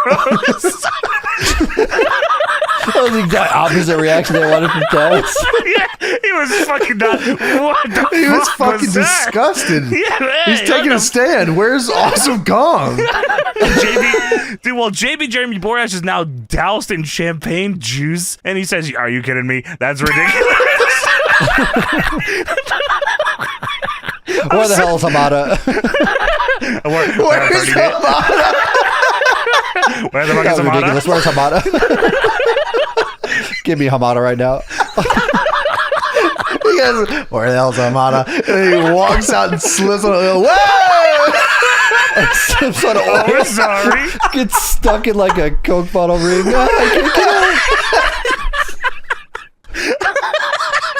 His limbs are trapped in the fucking plastic. That's the end of the show. Did you see that segment, Tony? I don't remember it, bro. I was Okay, 'cause after didn't the see it. Taz line. I blacked out when he said I didn't watch 420. I didn't watch on TNA Plus, so I don't know if that's a segment that got Oh no, cut it wasn't. or not. No, they cut it. I think they cut it on Impact Plus because I didn't. Is see that it. right? I did not see that segment. Oh wow. Okay, I thought you were just like whatever. No, I think they cut it from Impact Yeah. Plus. I didn't But you skip used- it. Yeah, I just Wow. didn't see it. Where'd Why you the watch it at? I watched it on Internet Archive because James was watching on TNA Plus. Yeah, he kept kicking me off. I'm like, try to finish the episode down. Oh yeah. It must have been on the TV only. I don't know why. Wow, what the fuck? That's weird. Why would they cut that from the? It's because they knew that Deadlock would make the BP oil joke. Oh yeah, sure. Maybe Taz say, "Well, that's gross." Yeah, you're probably right. That's probably what it was. Yeah. So, Sting is out here, man. He makes his entrance. He's waiting to see who he's going to face tonight. Yeah, man. And Sting comes out, and Taz says, "Oh, brother, the TNA fans are literally angry at Sting." Well, for the most part, some aren't. That guy in the front row is bowing to him. Hey, Taz! Sting comes out and Taz says, "That's fucking gross, man." Taz, you killed this. Killing it, Taz. Makes you fucking sick. Look at this dude. Be honest, Brother. man. Look at this dude. Hey, Mike, today, are you fucking high or what? Is it freaking hot here? Is it freaking high in here? Or is Takes it off just his me? coat and he's got an RVD t-shirt on. Turns around. Hey, Mike, today he starts doing the RVD taunt. What the fuck is good?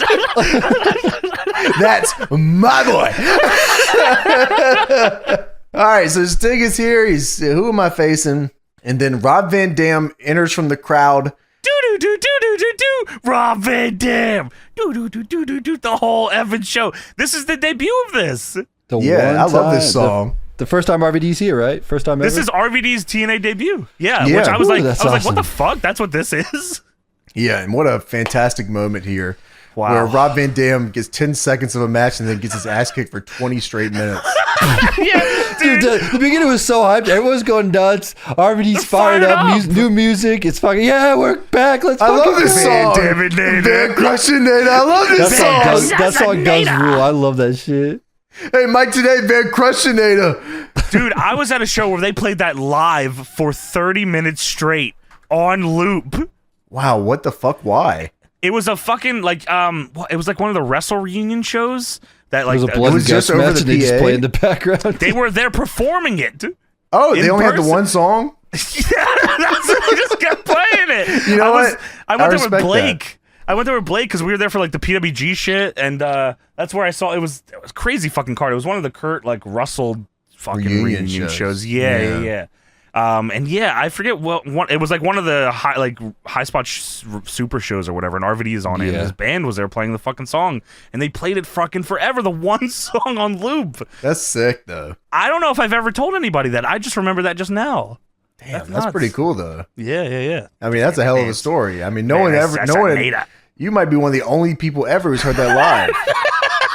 Like anyone there? Like, We're zoned out. Yeah, that's crazy. You're one of a kind. Oh shit! Oh shit! Yeah, Mike Tenay, you one of a kind. Dude, yeah. So RVD comes out, jumps the guardrail like James said, hits a diving fucking kick on Sting off the top. The bell rings. I wrote, what the fuck is this? RVD's TNA debut? Rolling Thunder. RVD wins. RVD just beat Sting in 10 seconds. Legit 10 seconds. Hello? Is anyone there? Is Sting anyone just writing turned. this? Yeah, what the fuck Remember when are I you said doing? wait till next week when they do the Sting payoffs next week? Yeah. You know, like Well, they like could beating slow burn Sting. it. I mean, beating Sting in 10 seconds is dumb anyways. What's it mean to anybody? No one's going to say, oh, holy shit, remember when RVD beat Sting in 10? No, should've- because we all forgot it. Yeah, what? I mean, shit. Just let him beat Shannon Moore. Fuck this dude. Dude, I was thinking the same thing. That's what I said. Yeah. What the fuck? Fuck, bro. So Sting then he's gonna get his lick back for sure. He's not even letting RVD leave the ring. He's getting every bit of the leg back. He's going to put RVD on the injury list. So Sting then proceeds to take his bat, shine it up real nice, and then shove it up RVD's ass for 20 straight fucking minutes. And RVD has to continuously sell his leg while Sting is Irish whipping him and hitting him in the throat with the bat. Sting will then leave, push a ref down on the stage, come back to the ring, and kick RVD's ass more. Hits him with a bat over and over again on the back. Then refs are out on the stage trying to stop Sting. Sting leaves the ring, shoves the fucking refs out of the way. Someone farts on the microphone. Sorry, brother. It definitely was Taz. Sting then hits a referee with the bat. Where already got no friends? Nobody fucks with this guy? Well, he's at new. all? Nobody knew he was here. They didn't know he was I here. fuck yet. with him, brother. I'm just not getting all his shit my pants. I'd help you, brother. I got a big load of shit in my It's pants. like that WCW episode we just watched where Kevin Nash said, I would go in there, I got a gas bubble. Yeah, Sting, every time you think Sting's about to leave and like you think the segment's over, he turns back around, walks back in the ring, and then kicks RVD's ass He again. did like 3 times. 3 times. RVD's trying to get out of the ring and Sting hits him with a bat. And then Hulk Hogan's music plays. I said, dude, get me out of this segment, man. Fuck. This is horrible. Hogan's music hits. He takes 10 minutes to walk out.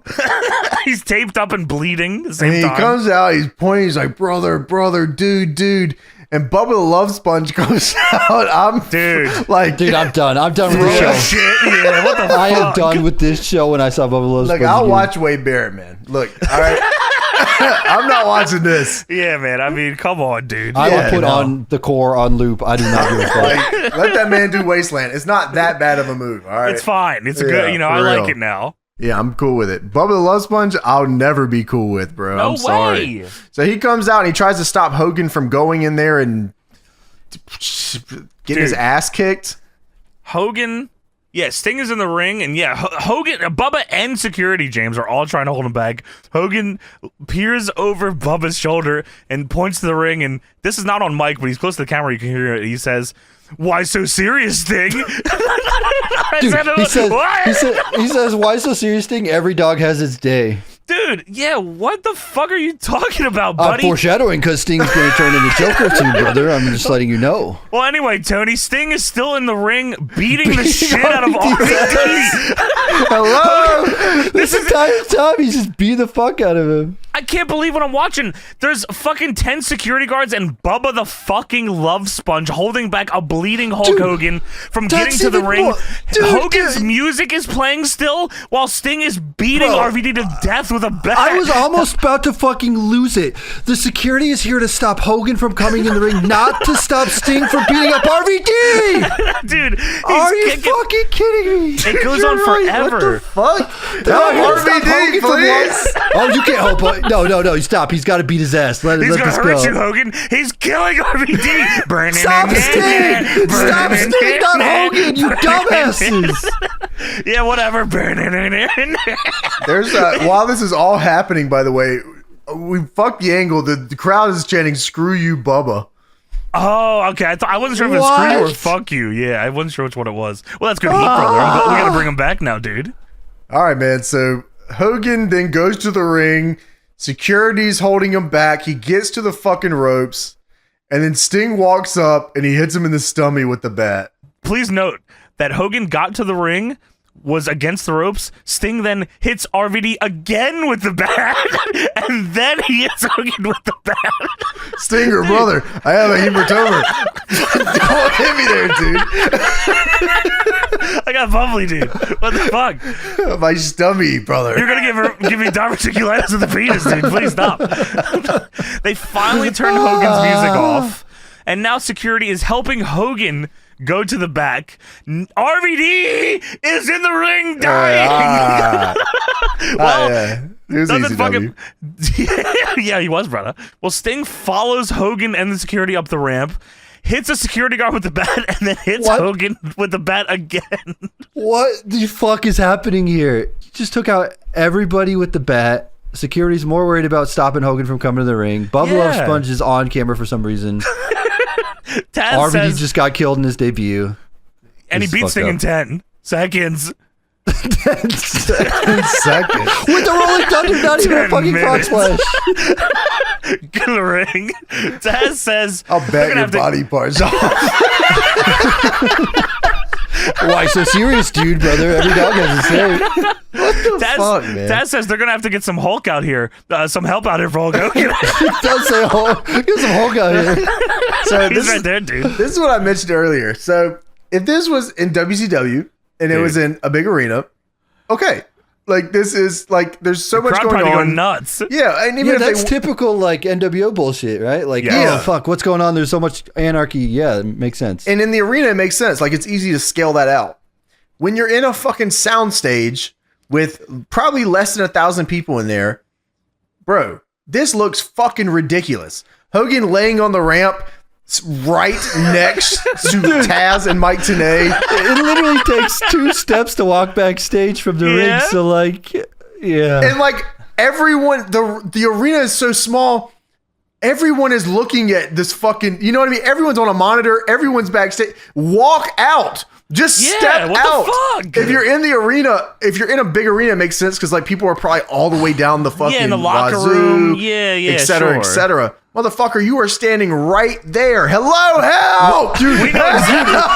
And it gets even worse because we know later with the Angle Ken Anderson stuff later. That's what I was going to talk about. We'll get but close. Like the arena, how small it is. You know how small tiny. It is. Yeah, it just doesn't scale out. It just like these type of angles don't scale out great in the impact zone.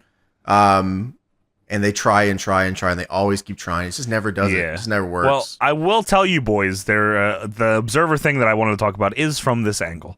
Okay. From the Observer, March 22nd, 2010. Awesome. Well, there was an issue here, Tony. The deal with Sting continually beating down RVD with a baseball bat was not planned to go that long. It's been reported that Hulk Hogan was slow in doing the run-in, so Sting had to improvise, but that isn't entirely correct. They had scripted a certain moment that Hogan would do the run-in in the early part of the second hour based on minute by minute of the first Monday night show and when it peaked. The problem was a bunch of stuff in the first hour ran short, so they were stretching things out so the Hogan run-in on Sting was at the right moment. Sting wasn't supposed to take out the referees or go back to the ring, but he had to kill time because he was sent to the ring early for his match. That still doesn't explain RVD not getting to do a heated promo later or a comeback, but does explain why the segment didn't look smooth. It was probably a blessing in disguise anyway because it made Sting look a lot more heel in the way that it turned out. So yeah, they were trying to... I need to be... on the best segment, brother. You can't send me out early, dude. Why did RVD pin Sting? Why didn't he just hit the Rolling Thunder? Sting kicks out and he fucking DQs him with the bat? Yeah, right. Or wrestle some more, do the 5-star. I don't know. Or just don't do this. Yeah, that's right. Sting. I mean, what were they? It is fucking Sting, and it stinks. And I don't know what they're thinking. They knew that they were running, like long or short. So why didn't they find something else to do? Why'd they have to send Sting out Put at all? Shannon Moore out there. Get a promo from talk to Shannon Moore backstage. Do anything. Do some promos backstage. They said no one here can cut a promo. I guess fucking not, man. Yeah. Like, come on. They said any promo we do, they're going to cut from TNA Plus in 20 years, so we might as well not even bother.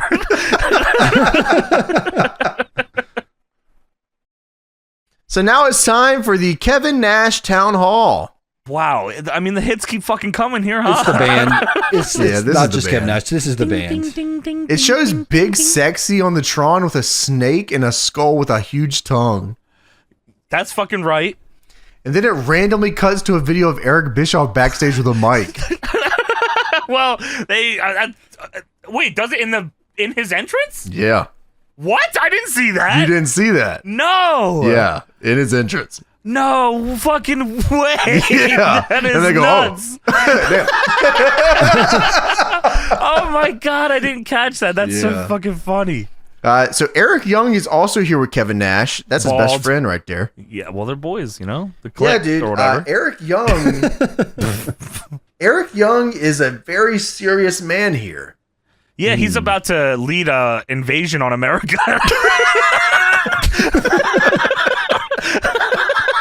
That's soon, ain't Him it? and his brothers, yeah. Or did that already happen? No, What a Lead happened already, Oh my God. right? Because like Daivari and stuff's not Yeah, part no, of the Hogan. Yeah, I think so. You're yeah. fucking right. It did happen. That was 09. Wow. That is Yeah. awesome. So he already invaded America. And It's Nash cool. thought that was awesome. Yeah, Yeah. it's cool. Don't worry about it. TNA says on commentary, we told you last Thursday, because of course Impact was on Thursday, and this is their first Monday to keep the schedule. Last Thursday, Nash and Eric Young were going to address their issues with Scott Hall and Syxx here tonight. Nash is in the ring, and he brings the mic up to his mouth, but the music doesn't cut, and he looks very confused. And then they cut it eventually. And Nash says, for the last month, no matter what we've done, Hall and Waltman have found their way into the Impact Zone. Syxx Waltman, he has 14 names on this show. They call him every gimmick he's ever had on You're this fucking right. show. Dude. Yeah, 1, 2, 3 kid. Yeah, Everything is on that's the fucking 1, show. 2, 3 boy. Well, and Nash says, I talked to Hulk today, and I have in my hands a contract that says one time and one time only, Hall and Waltman will be allowed into the Impact Zone for a match at Designation X. Yeah, what the hell is that? You've been here for a long time. Yeah, dude, this is not the first time they've done this show, I don't think. You were like a big part of the exhibition. Yeah, which is crazy to say. But Nash says, I know you guys can hear me. If you can hear me, why don't you guys work your way out here and accept this challenge? He knows they're here. Well, because they've been invading, I guess. So What if I they guess just he didn't? assumes. What if they just didn't invade this week? That'd be funny as fuck. I Well, thought yeah. that was going to happen. Come on out, you Dude, they guys. They almost don't. They take forever to get We're out in there. Connecticut, brother. We got the call up here, dude. That's pretty good, actually. We're at the Alamo, brother. You guys aren't in the WWE. You're in Jabroni. You want me to do an angle with Eric Young? With Where's Easy Samoa E? Joe? Is that? You better give me that big money contract if he wants me to show Dude, where up there. wait, where is Samoa Joe? Damn. He's pissed off. He probably got kidnapped. Ninjas? On TV? They got him again. They got him again. So this takes forever for Hall and Waltman to come out here. Dude, it takes so long. They go to commercial and come back from commercial, and they're still Wait, haven't dude, come out yet. holy shit, I didn't even realize that. What Yeah, the fuck? that's Yeah, because right. they fade to black, and then they come back Yeah. after fade to black, and then it's like It'd be funny if they fade to black, no commercial, and they just came back. fade to black roll credits. Shows over. Yeah, all right, we're back. Well, TNA says, how do they keep getting in the building week after week? And I'm pretty sure that ends up being fucking Bubba the Love Sponge, right? Oh, is it? I thought it was just Nash letting him in. I think it's Bubba. I thought it was Bubba, right? Yeah, I think Oh, okay. so. Well, thanks, Bubba. Finally, fucking Hall and Waltman show up in the crowd. Syxx shows up and just spams cross chops. Yeah, hey, what's going on here? Security get in the ring behind Nash and Eric Young, and Hall and Waltman get in the ring eventually, and Hall gets in Nash's face and says, hey, yo. Of course. Yeah, big pop. Hall says, let me get this right. You want me to work Designation X?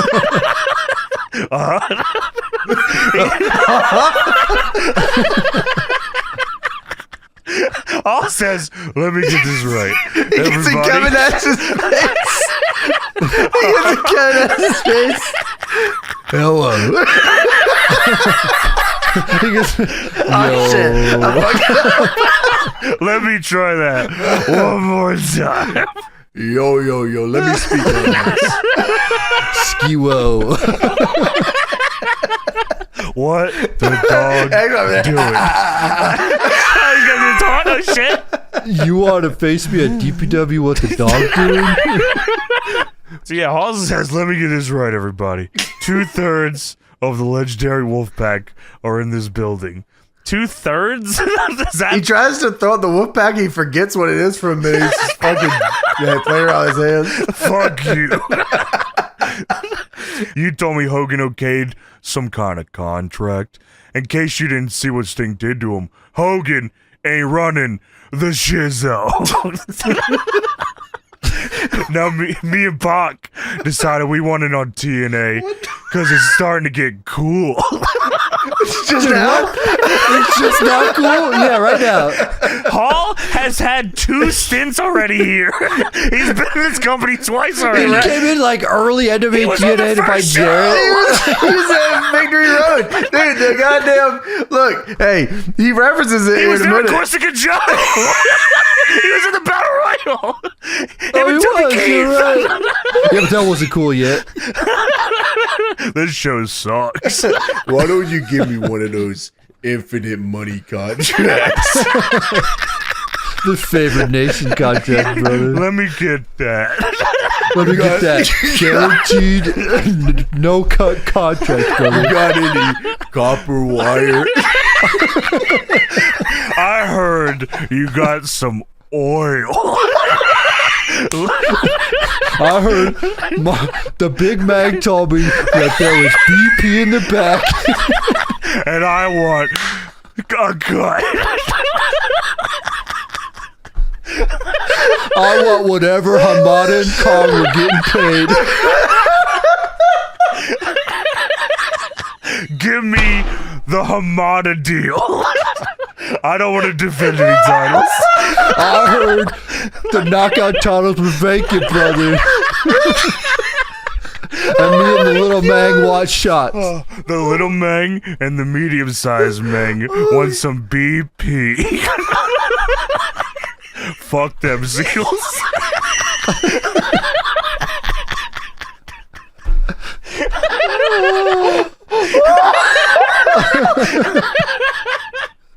Oh my god. He gets back and he gets in Kevin Nash's face again. Penguin.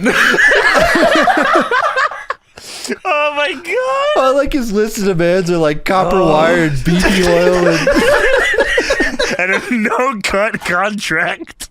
doesn't want money, just copper wire. And oil is going to sell these. I'm looking to become an entrepreneur. I need schooling. Oh my god. Dude, yeah, he says, you take that contract, hand it to Terry Taylor, and tell him to give it to Dixie Carter, and we want some fat money contracts. Dude. Wow. Well, Nash says, Scott, Hogan says you can have the match. And Hall says, yo, Easy, you want in on this? Well, Eric Bischoff's now on the Tron. He looks disappointed. He looks upset about what has unfolded on this show. And Bischoff says, I'll tell you what, Scott Hall, you and Pac, you accept the match. If you can beat Nash and Young, I'll make sure you get your fat BP oil and your copper wire. Whatever you need, you know I got it. Because I can get it done. And I got what you always do. need. You always do. That's why I like you. You always do. You always do. Well, Bischoff says you're not gonna like me if because if you don't get this done, you and Pac ride off into the sunset, do whatever the hell it is you do, but do it somewhere else other than TNA. That's the deal. Oh. And X oh, sorry, I missed that.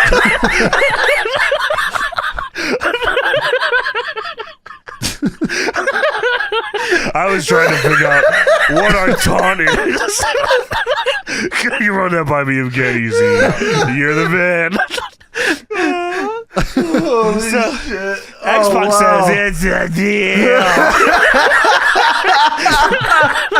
And Hall says it's a dildo. It's a dildo. It's a dildo. Eric Bischoff, all right, cut it, seven. You're fired. You're quitting. fired. Yeah. No, you guys can stay. I quit. Actually, I'm going fly fishing in Cody, Wyoming. Fuck this place. Me and my guy were out of here, bro. Like, do not ask for Cody, ref no Wyoming matches. is a jobber. I'll beat him once it's finished. You got a big money contract, Easy for Cody Hall. So, fucking Nash says, well, it's a deal, I guess. I'll see you at the pay-per-view. And Hall says, all right, I'll be the one that looks like Elvis. Okay, hold on. I want to make sure everyone understands what's going on here. This is a heated feud. I want you guys to understand what's going on here. All right, so Gunner and Murphy and the rest of security are in the ring right now. Yes. Eric Young, because they're not supposed to be here. Eric Young, Kevin Nash are here. The camera is overhead. The camera's overhead like we're about to cut out the segment. Yes. Kevin Nash says, if it's a deal, I'll see you at the pay-per-view. And Scott goes and shake his head. I'll be the one that looks like Elvis. They're shaking hands, and Nash says, alive or dead.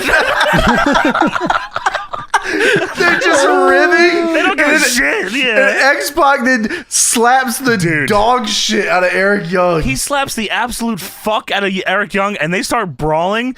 Security splits Nash and Hall apart, but they're not even like pretending like they want to fight. They're just standing there. Holy shit. Yeah, I'll be the one that looks like Elvis. I'll be a designation X for sure. As Elvis. And you tell Cody, Wyoming, I don't do jobs.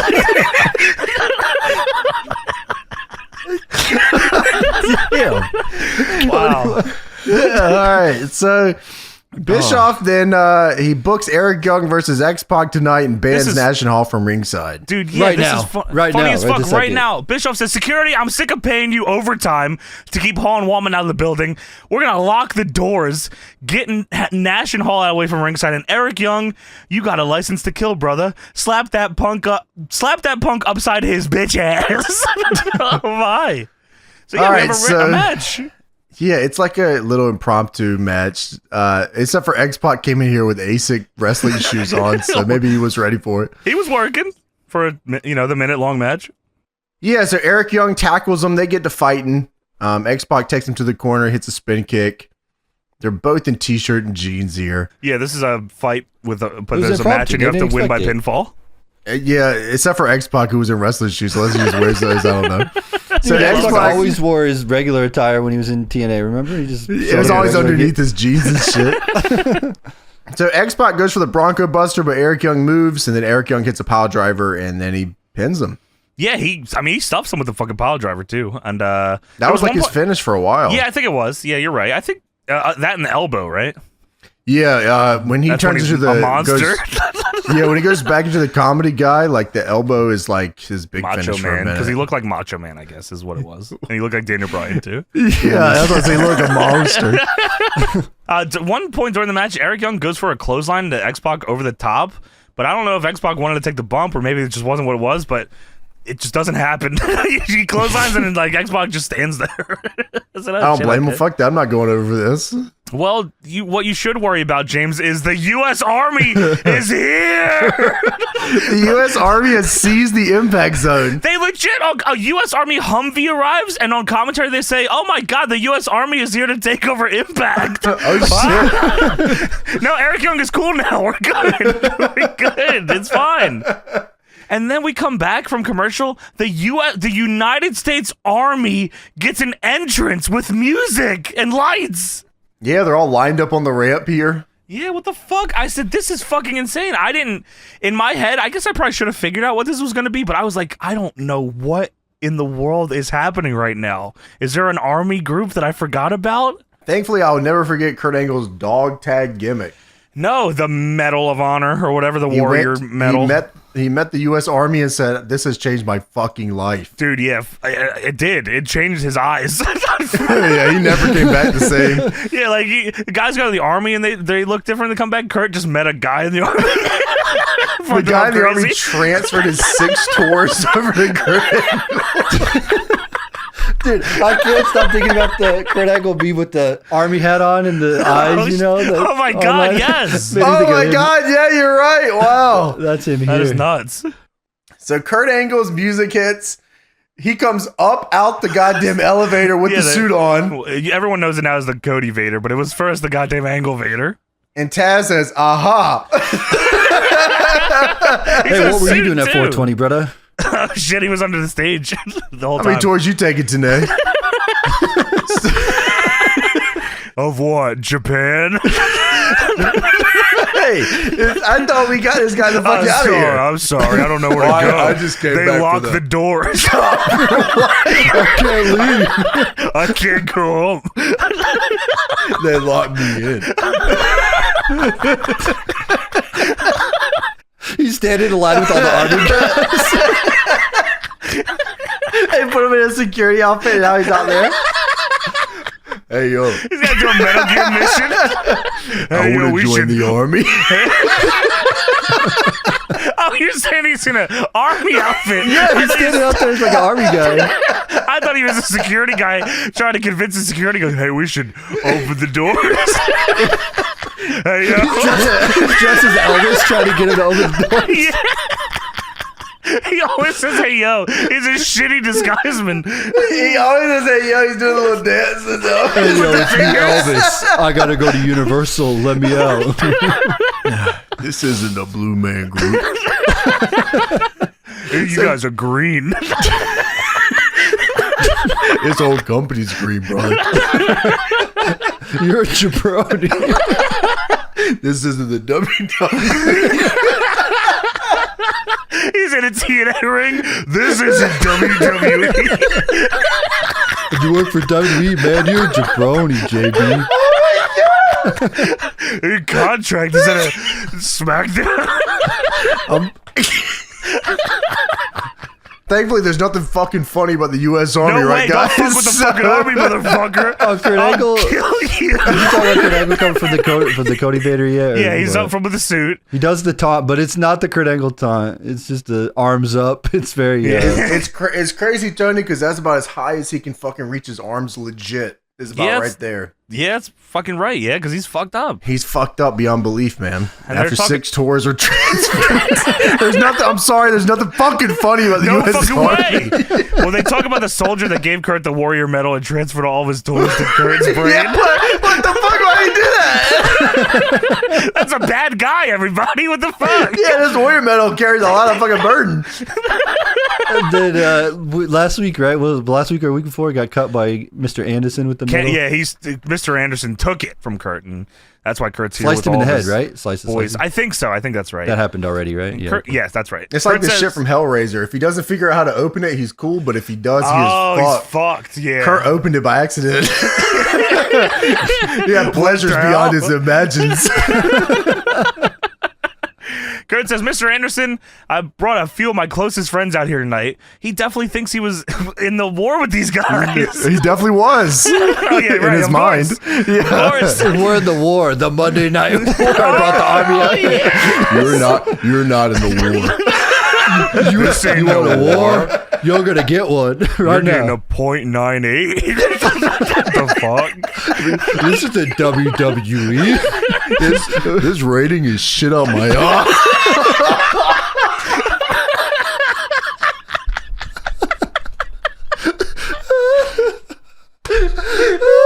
Why are you still here, Scott?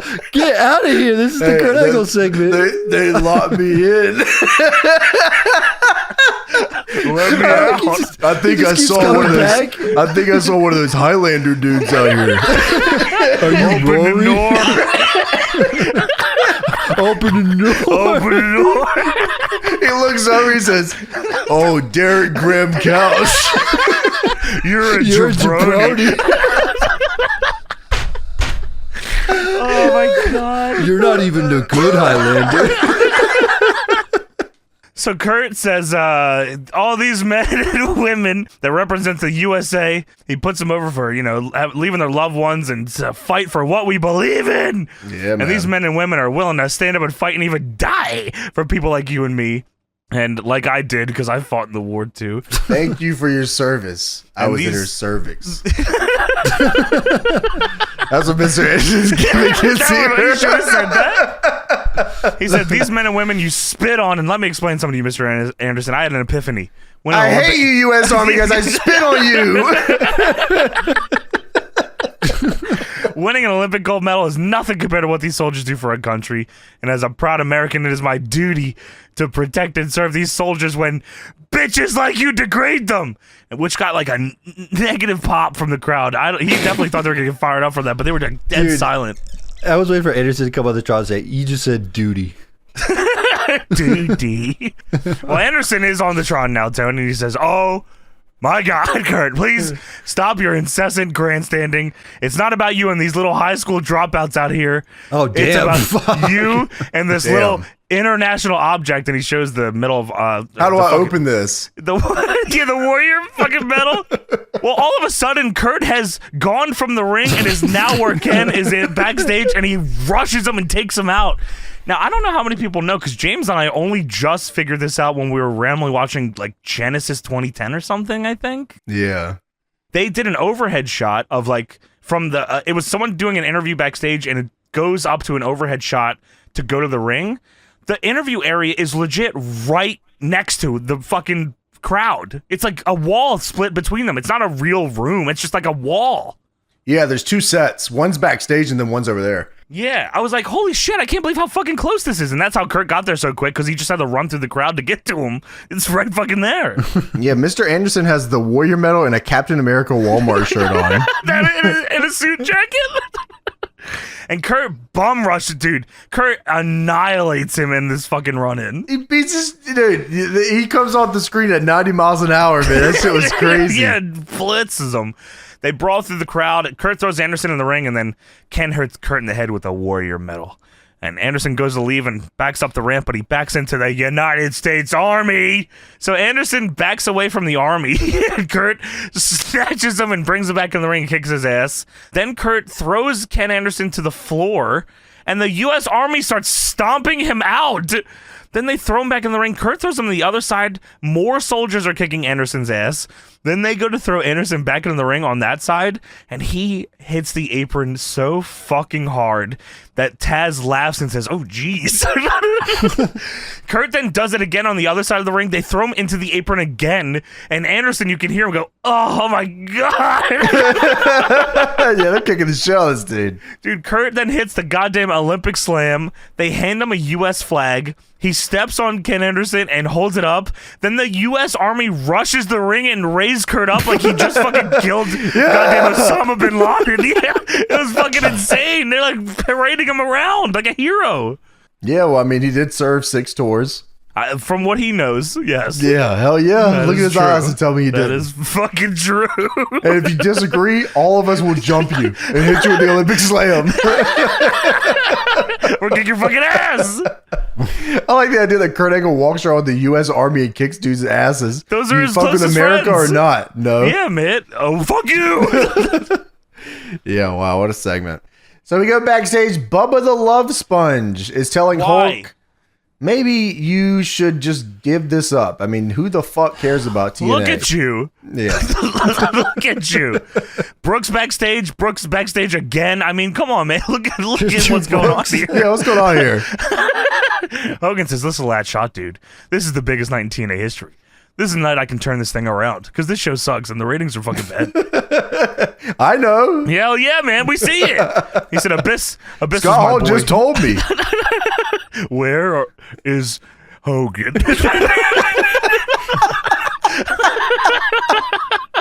He's still just roaming around the arena bothering people.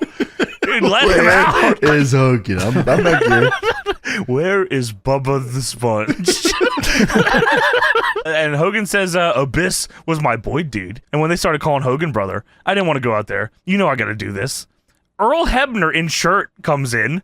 and says, I need to ask you a question. And Hogan says, what are you doing here, dude? Earl says, I need a second chance. Hogan says, I'm up to my neck, dude. I got so many problems, brother. I got 2 Brooks in the back. I love you to death, dude, but I can't do this right now. And Bubba says, hold on. Look at you sitting there.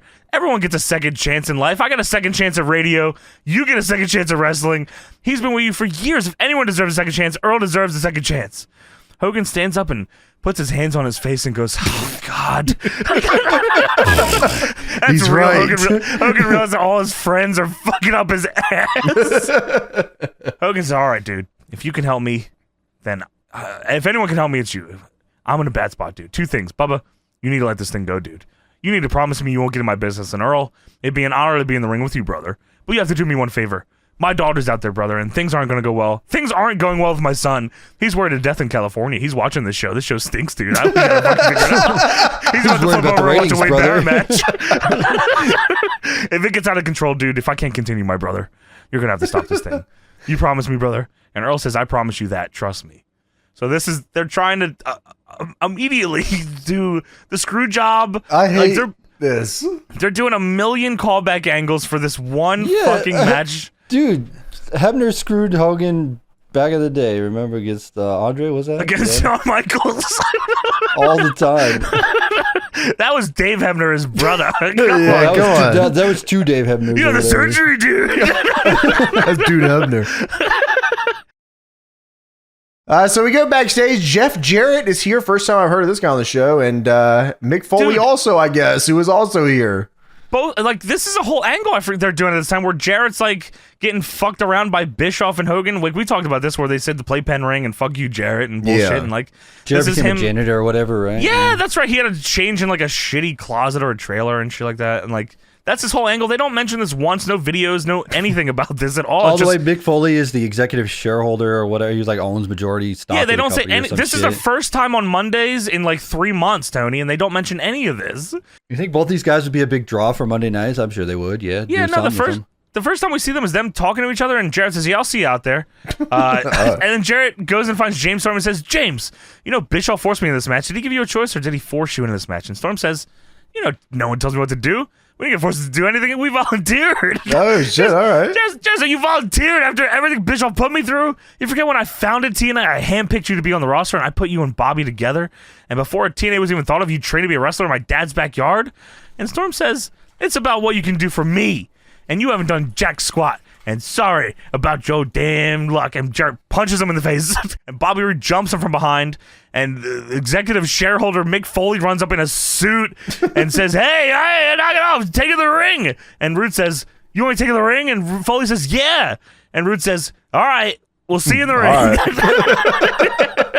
Dude, I was confused by this promo because he's like, yeah, I did all this shit for you. Yeah, it's what you can do for me, though. What? Hey, what have you done for me? I just told you what I did for you. I just said that I did everything for you. Yeah, but what can you do for me? All right. Hey, but what can you do for me? You are not. Yeah, you are not in beer money. All right, I'm lost. Oh, beer and money. That's me. I'll do it in the ring. Or do it doggy style. I don't know. That could be my nickname. That's fine. How about the team name is Fat Contract? All right, so we go to Beer Money versus Jeff Jarrett handicap match. Mick Foley is the ref. Mick Foley in a suit. What is stripes painted on it? Please, you've over-explained everything else on this show. What the fuck is happening here? Beer Money is one of the coolest fucking teams in the world. I love WWE. I hate TNA. We love Justin Gabriel. Dude, what the fuck? What the fucking fuck, man? You're making me crazy. I need to know what the Raw card was at this fucking time, because this is insane. Had to be The Miz versus fucking Wade Barrett. And that was probably a W. Let's see. Oh, yeah, of course is what I meant to say. All right, so Raw had Eve, Kelly, and Gail Kim defeated Maurice, Alicia Fox, and Katie Lee. A lot of these people are coming over here soon. Yeah, they're coming over. Big Show and The Miz versus John Morrison and R-Truth ended in a no contest in 30 seconds. Big Show and The Miz? Yeah, Show Miz. Well. Cody Rhodes and Ted DiBiase beat Randy Orton in a 2-on-1 handicap match. Hold on now. Wait, are you copying the competition? You're fucking... I'm watching Raw. They did this on Raw no more than 30 minutes ago. It definitely probably was earlier in the show, too. Evan Bourne beat William Regal in a Money in the Bank qualifier in a minute and a half. What the Drew, Tony, this is a match you want to see. What the? No! Here's a Tony match for sure. Drew McIntyre, Jack Swagger, Mark Henry, Vince McMahon, and Vladimir Kozlov beat John Cena in a 5-on-1 no DQ handicap. Yeah, they're cooking. That was the main. How did wrestling make it out of this? See, the match starts outside the ring with Beer Money kicking Jarrett's ass, and then they throw fucking in the ring, and Foley just says, ring the bell, takes off his suit jacket, and he has the most fucked up looking ref shirt of all time on. Jarrett finally gets some offense on him. He tries to hit running balls to the back of Storm's head, but gets cut off with a spine buster. Rude and Storm do the slingshot DDT combo, which is an awesome move that someone needs to fucking steal. And Beer Money is an all-time tag team. They are tremendous. They are fucking tremendous. James Storm is like one of the best tag team wrestlers ever. MXM lost because they were trying to do Beer Money moves to machine guns. You guys should watch DPW. Please watch DPW. It's a great fucking show. It's better than this. Storm loads up Jarrett for the fucking Eye of the Storm and looks at the crowd and yells, "Kiss my ass!" And he hits the Eye of the Storm. That's not the finish, though, because Rude holds Jarrett's arms and James Storm takes a big drink of beer and spits it, but Jarrett ducks and he missed Rude. Whoa, that's gross. Wait, Tony, didn't we watch this match before somewhere? Did we? I swear we watched something where Beer Money was a handicap match again. And I swear to God they did this exact spot. I get crazy. Yeah, it's probably like later on because we watched like later TNA during this era. That does feel right. It was Jay Lethal versus Beer Money. That's right, because that was the one where Black Machismo was in charge. Yeah, that's right. Yes, we did watch this one. Okay. Holy shit. W boys. Wow. W How did your we brain? fucking do it? Yeah, TV wow. rating 0.6. God damn. All Jesus right. Christ. Beer Money versus Jeff Jarrett. Mick Foley's in the suit. He takes it off. He's got the little ref shirt on. They fucking dog walk him. They hit him with the shit. Bada boom. And then Jarrett gets back on top, of course. Because Storm goes to use the beer bottle after spitting in Rude's eyes. Yeah, he pushes Foley away to distract him, and then goes to hit Jarrett with the beer bottle, but Jarrett kicks him in the balls. Yeah, I love that Storm pushed Foley. He said, "Fuck you, don't look. Don't look at this." And yeah, Jarrett gets back on top, back body drop, goes to the outside, starts punching him. Foley then tries to get involved, and then James Storm tells him to shut up. That's awesome. Yeah, Foley then, of course, grabs his patented barbed wire bat from under the ring. It was just there. To give to Jarrett. Yeah, he's cool with it. What but the then fuck? NWO ref Slick Johnson is here. In full pants. Fuck that, man. Yeah, what the fuck is going on in this company? Man. Wasn't the U.S. Army here? Do something about this. Help. Slick Johnson comes in and grabs the bat from Jarrett and Foley's like, what the fuck is going on? He chases Slick Johnson out. Yeah, he's so upset he chases Slick Johnson out of the ring and over the guardrail. Yeah, and I guess Slick Johnson's just faster than him. He comes back in and Beer Money hits the DWI and they win. All right. I don't understand any of this angle. I'm a first-time viewer. I just tuned in on Monday for the first time. Hello. Drinking while investing. Holy fuck. That's all right. fucking W. Yeah. Do not try to hit that against Motor City Machine Guns. You will lose. No, they know it. They've been hit with it a million times. Fucking MXM made a big mistake. We go backstage. Abyss is talking to Hulk Hogan. That's his number one dude, brother. They're sitting down together talking backstage. This is the monster of bitch. As normal, a bitch. Abyss says, let me start this thing. You know, I owe these guys big time for what they did to you. And Hogan says, stop, dude. You don't know Flair like I do. Brooke? And then a woman walks in that's blonde and he's just confused. He does not sure what she's Are you Brooke or are you other Brooke? I don't know, dude. Which what's one are up, you? stepwife, dude, brother? He looks at Abyss and says, We can have sex later, girl. I got Abyss in here right now, dude. Oh, yeah, dude. Unless you want a bitch to help me. I don't know, dude. Well, Brooke is here and she's crying and they sit down and Brooke says, are you okay? And Hogan says, I'm fine, dude. I got my big guy Abyss with me. Yeah. I got my big guy Abyss with me. I don't know, you know, I don't want you going back out there. And Brooke says, listen, I need you to do one thing for me. I know that you got to fucking wrestle. This is tough. And he says, I need to go out there, dude. This is my second chance. The fans kind of like, you know, they called me. Brooke says, well, promise me one thing. Just make this your last time, Dad, because we've lost so much. And I don't want to lose you, too. What, Hogan's going to die? Brooke is a great actress here. Dad? Dad? Get your ass back out there and Is cheer. that a seal? Hogan says, baby, I promise you, I know our family's been through hell and back, but I've got you and Nick and the other one, Jennifer, yeah, dude. And I promise you I won't go back out there again. This is the last time for me. So Hogan is saying this is going to be his last match ever. Hey, Hogan. No, not now, dude. Hold on. You got to get out of here, brother. Oh, sorry. I don't know why you're still here, dude. Where do you want me to go? All right, so TNA Impact main event sponsored by Rent-A-Center. Get your PS2 on layaway forever. Rent a lamp and bring it back. No credit check, no questions asked. Just come show up. We'll give you free shit, and then you just pay us. Rent a couch, shit and piss on it, and bring it on back, will you? There was a Rent-A-Center Hulk Hogan commercial I remember back in the day. He's like, brother, come buy your shit here, brother. I don't know what you said. That's probably exactly what it was. Come get your PS2. No, dude, you're not fucking selling this shit. Rent-A-Center commercial would be awesome. Oh, can I get that? You got no credit? No big deal. Crazy taxi. All right, so now it's time for Hulk Hogan and Abyss versus AJ Styles and Ric Flair again.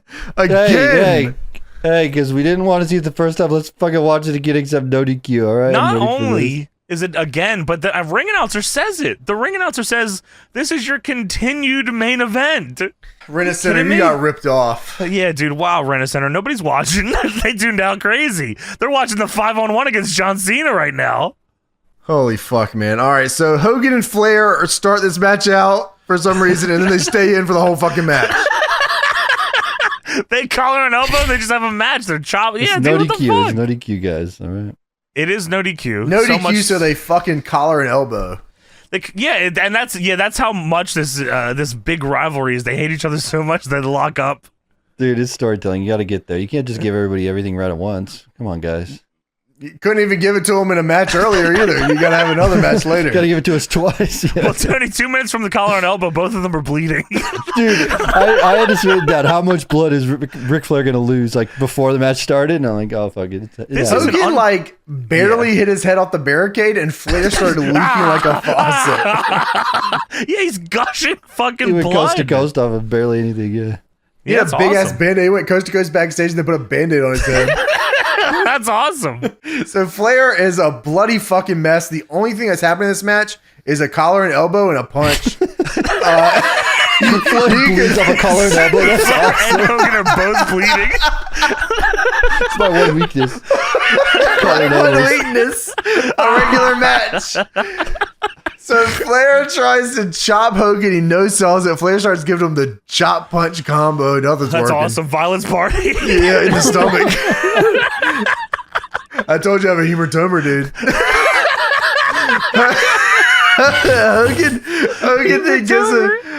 Hogan then gives him his own chop punch combo. He does on the floor.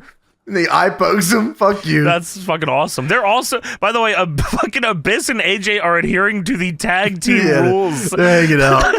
They're just on the aprons. There's no DQ, boys. What the fuck? They're having an unk off.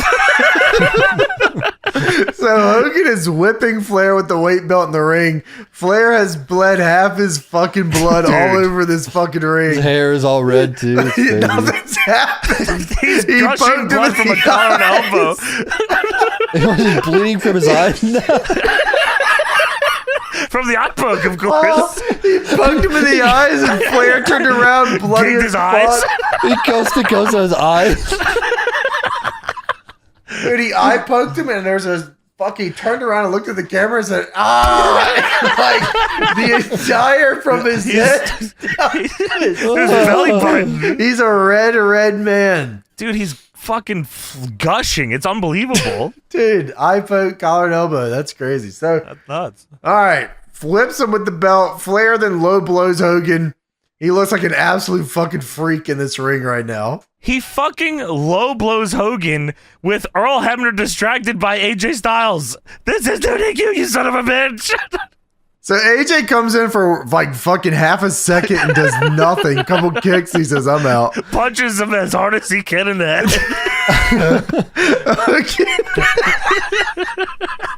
Hogan then fucking gorilla press slams Flair on the top. Dude, Flair goes to the top, and Hogan runs up and just grabs his nut sack and holds it. What's this, dude? He's got the nutsack in one hand. The other hand is touching the bloodiest man he's ever lived. Well, that's a big balls. Big And he does the deadly driver, and yeah, then Flair tags out to AJ, Hogan tags out to Abyss. Abyss is here. House of Fire goes for a double chokeslam on AJ and Flair, but they This kick has him in gotta his be balls. the worst Abyss House of Fire. This is someone It's so said slow. just simplify it, dude. Dude, you're going too fast out there, Big Meng. Yeah, so Abyss splashes them both in the corner after double clotheslining them. Chokeslam to AJ, chokeslam to bloody Flair, and Hogan is on Dude, he grabbed his old bloody man. He's slipping off of him. It's crazy looking. Abyss is huge, his old bloody man. Flair goes up, too. Flair goes up for it, too. He does. He gets all the way up there, man. He gives him the chokeslam, and Hogan is on the apron, and Hogan raises his fist and points to his ring finger, which triggers Abyss, and he goes, ha! And he points out the Hall of Fame ring, which is now he's fired up. Hogan and Flair fight into the ring, and now Hogan and Abyss are both getting hit by Flair and AJ, and both start hulking up. They both go, you! Double big boots from Hogan and Abyss. And not leg drop, though. This leads to a Hogan Irish whip to AJ into Abyss. Abyss hits the black hole slam and wins. And then the craziest thing I've ever heard in my life plays over the PA system. Holy fuck. They play Abyss's song and then remix. He's got the red, white, blue. I said, what the fuck? Jimmy Hart got some money on this show, too. He's got the red, white, blue coming through your How did that happen? I don't know. What the fuck? What? He didn't use that the whole show. Is that Abyss's song? It's Abyss's song. It's Abyss's What the song. fuck? You It's can't do Abyss's that. song. Holy shit. Dude, I like how man. the idea was they take the business song, speed it up to 700%, and then cue Hogan's music. Fuck. Dude, Tony, I looked it up. I thought you were joking, and this was just for this. Abyss was using this as his song. He did. He used it after this. Yeah. And before this, Yeah, this is Abyss's theme song. he was using this in February. Good lord, man. Once he got the ring, he used that song. American made. That's Jimmy Hart, Daddy. From January to June or something, he used it, apparently. Dude, what the fuck? That is unbelievable. Well, we're not done here, boys. Desmond Wolfe comes out and he hits Abyss with a chair. What the fuck? Yeah, he comes out, hits Abyss with a chair. Then he goes at Hogan with it. Hogan blocks it, but Flair clips Hogan's knee. But here comes the Pope. He's limping down in the ring to make the save. And Flair and fucking AJ and Desmond Wolfe get the better of all these dudes. And then... Modest to the Oh top. my god! Jeff Hardy's here. They were like, who's that? Who's that? Is that that's Jeff Hardy? We haven't seen him since Monday. He ain't been here for a couple days now. Since last week. Well, yeah, Jeff Hardy's out here. He bumps all the heels. He fucking hits the craziest leaping sit-out gourd buster I've ever seen on Desmond Wolfe. That was nuts, man. What the hell was that? He hits a twist of fate on AJ Styles. The crowd's fired up. And Jeff goes up top for the swanton. But we're out of time! They cut it off before the swanton! Yeah, most unnecessary bump in his entire career because nobody saw He it. just does it. Yeah, I'm sure he sent it. Unless that'd be funny if they said, "Oh, cut," and he doesn't Yeah, do it just it. gets off, yeah. That'd be fucking crazy. Dude, this show, I hate this show. Dude, I hate this show, and I hate it more after that. Also, as the well. ending, like, okay, Yeah. I get they had to have Jeff Hardy come in or whatever, but like, just having Abyss and Hogan stand tall at the end would have been fine. You know, Abyss stands tall at the end. Fine ending, whatever. Why couldn't Jeff Hardy have saved RVD? Well, because, you know, he had his big pop later. They needed the cliffhanger for the end. Oh shit, Jeff Hardy's here. Can he or can he not still do the Swanton Bomb? I guess we'll see. Yeah, Is Jeff Hardy washed? That's fair. Yeah, I mean, Dude, they could have having... had the Sting turn at the end, you know? Just have Sting come out. Oh, he's saving him. Nope. Yeah, but then RVD, who would RVD have beat? He has to beat Sting and Shannon Moore. No. We're pushing him, and he's got to hit him by a brick. We gotta wait to hit him with a brick. He needs to be ready. Jesus Christ, man! This show is pissing me off. I already watched it. I've seen it before. It's pissing me off again. I'm just thinking about it again, and now it's pissing me off even more. This is a bad fucking show, man. This is a bad fucking show, and I don't know how they thought. I mean, listen, WWE shows sucked ass and balls together, combined them. Like, put the balls in the ass and suck it. That's how bad that show. Yeah, dude, fart out my kind of shit. Type beat, type shit. And like, but like, this TNA show is horrid, man. I agree. I enjoyed talking about it with you boys nonetheless. That's the only right part of this, is that we get to see this and live it back, I guess, in one way or another. But that was TNA Impact for March 8th, 2010. Their live Monday show schedule is on schedule now, and I imagine that doesn't go great for them. But that was that, and that was our show.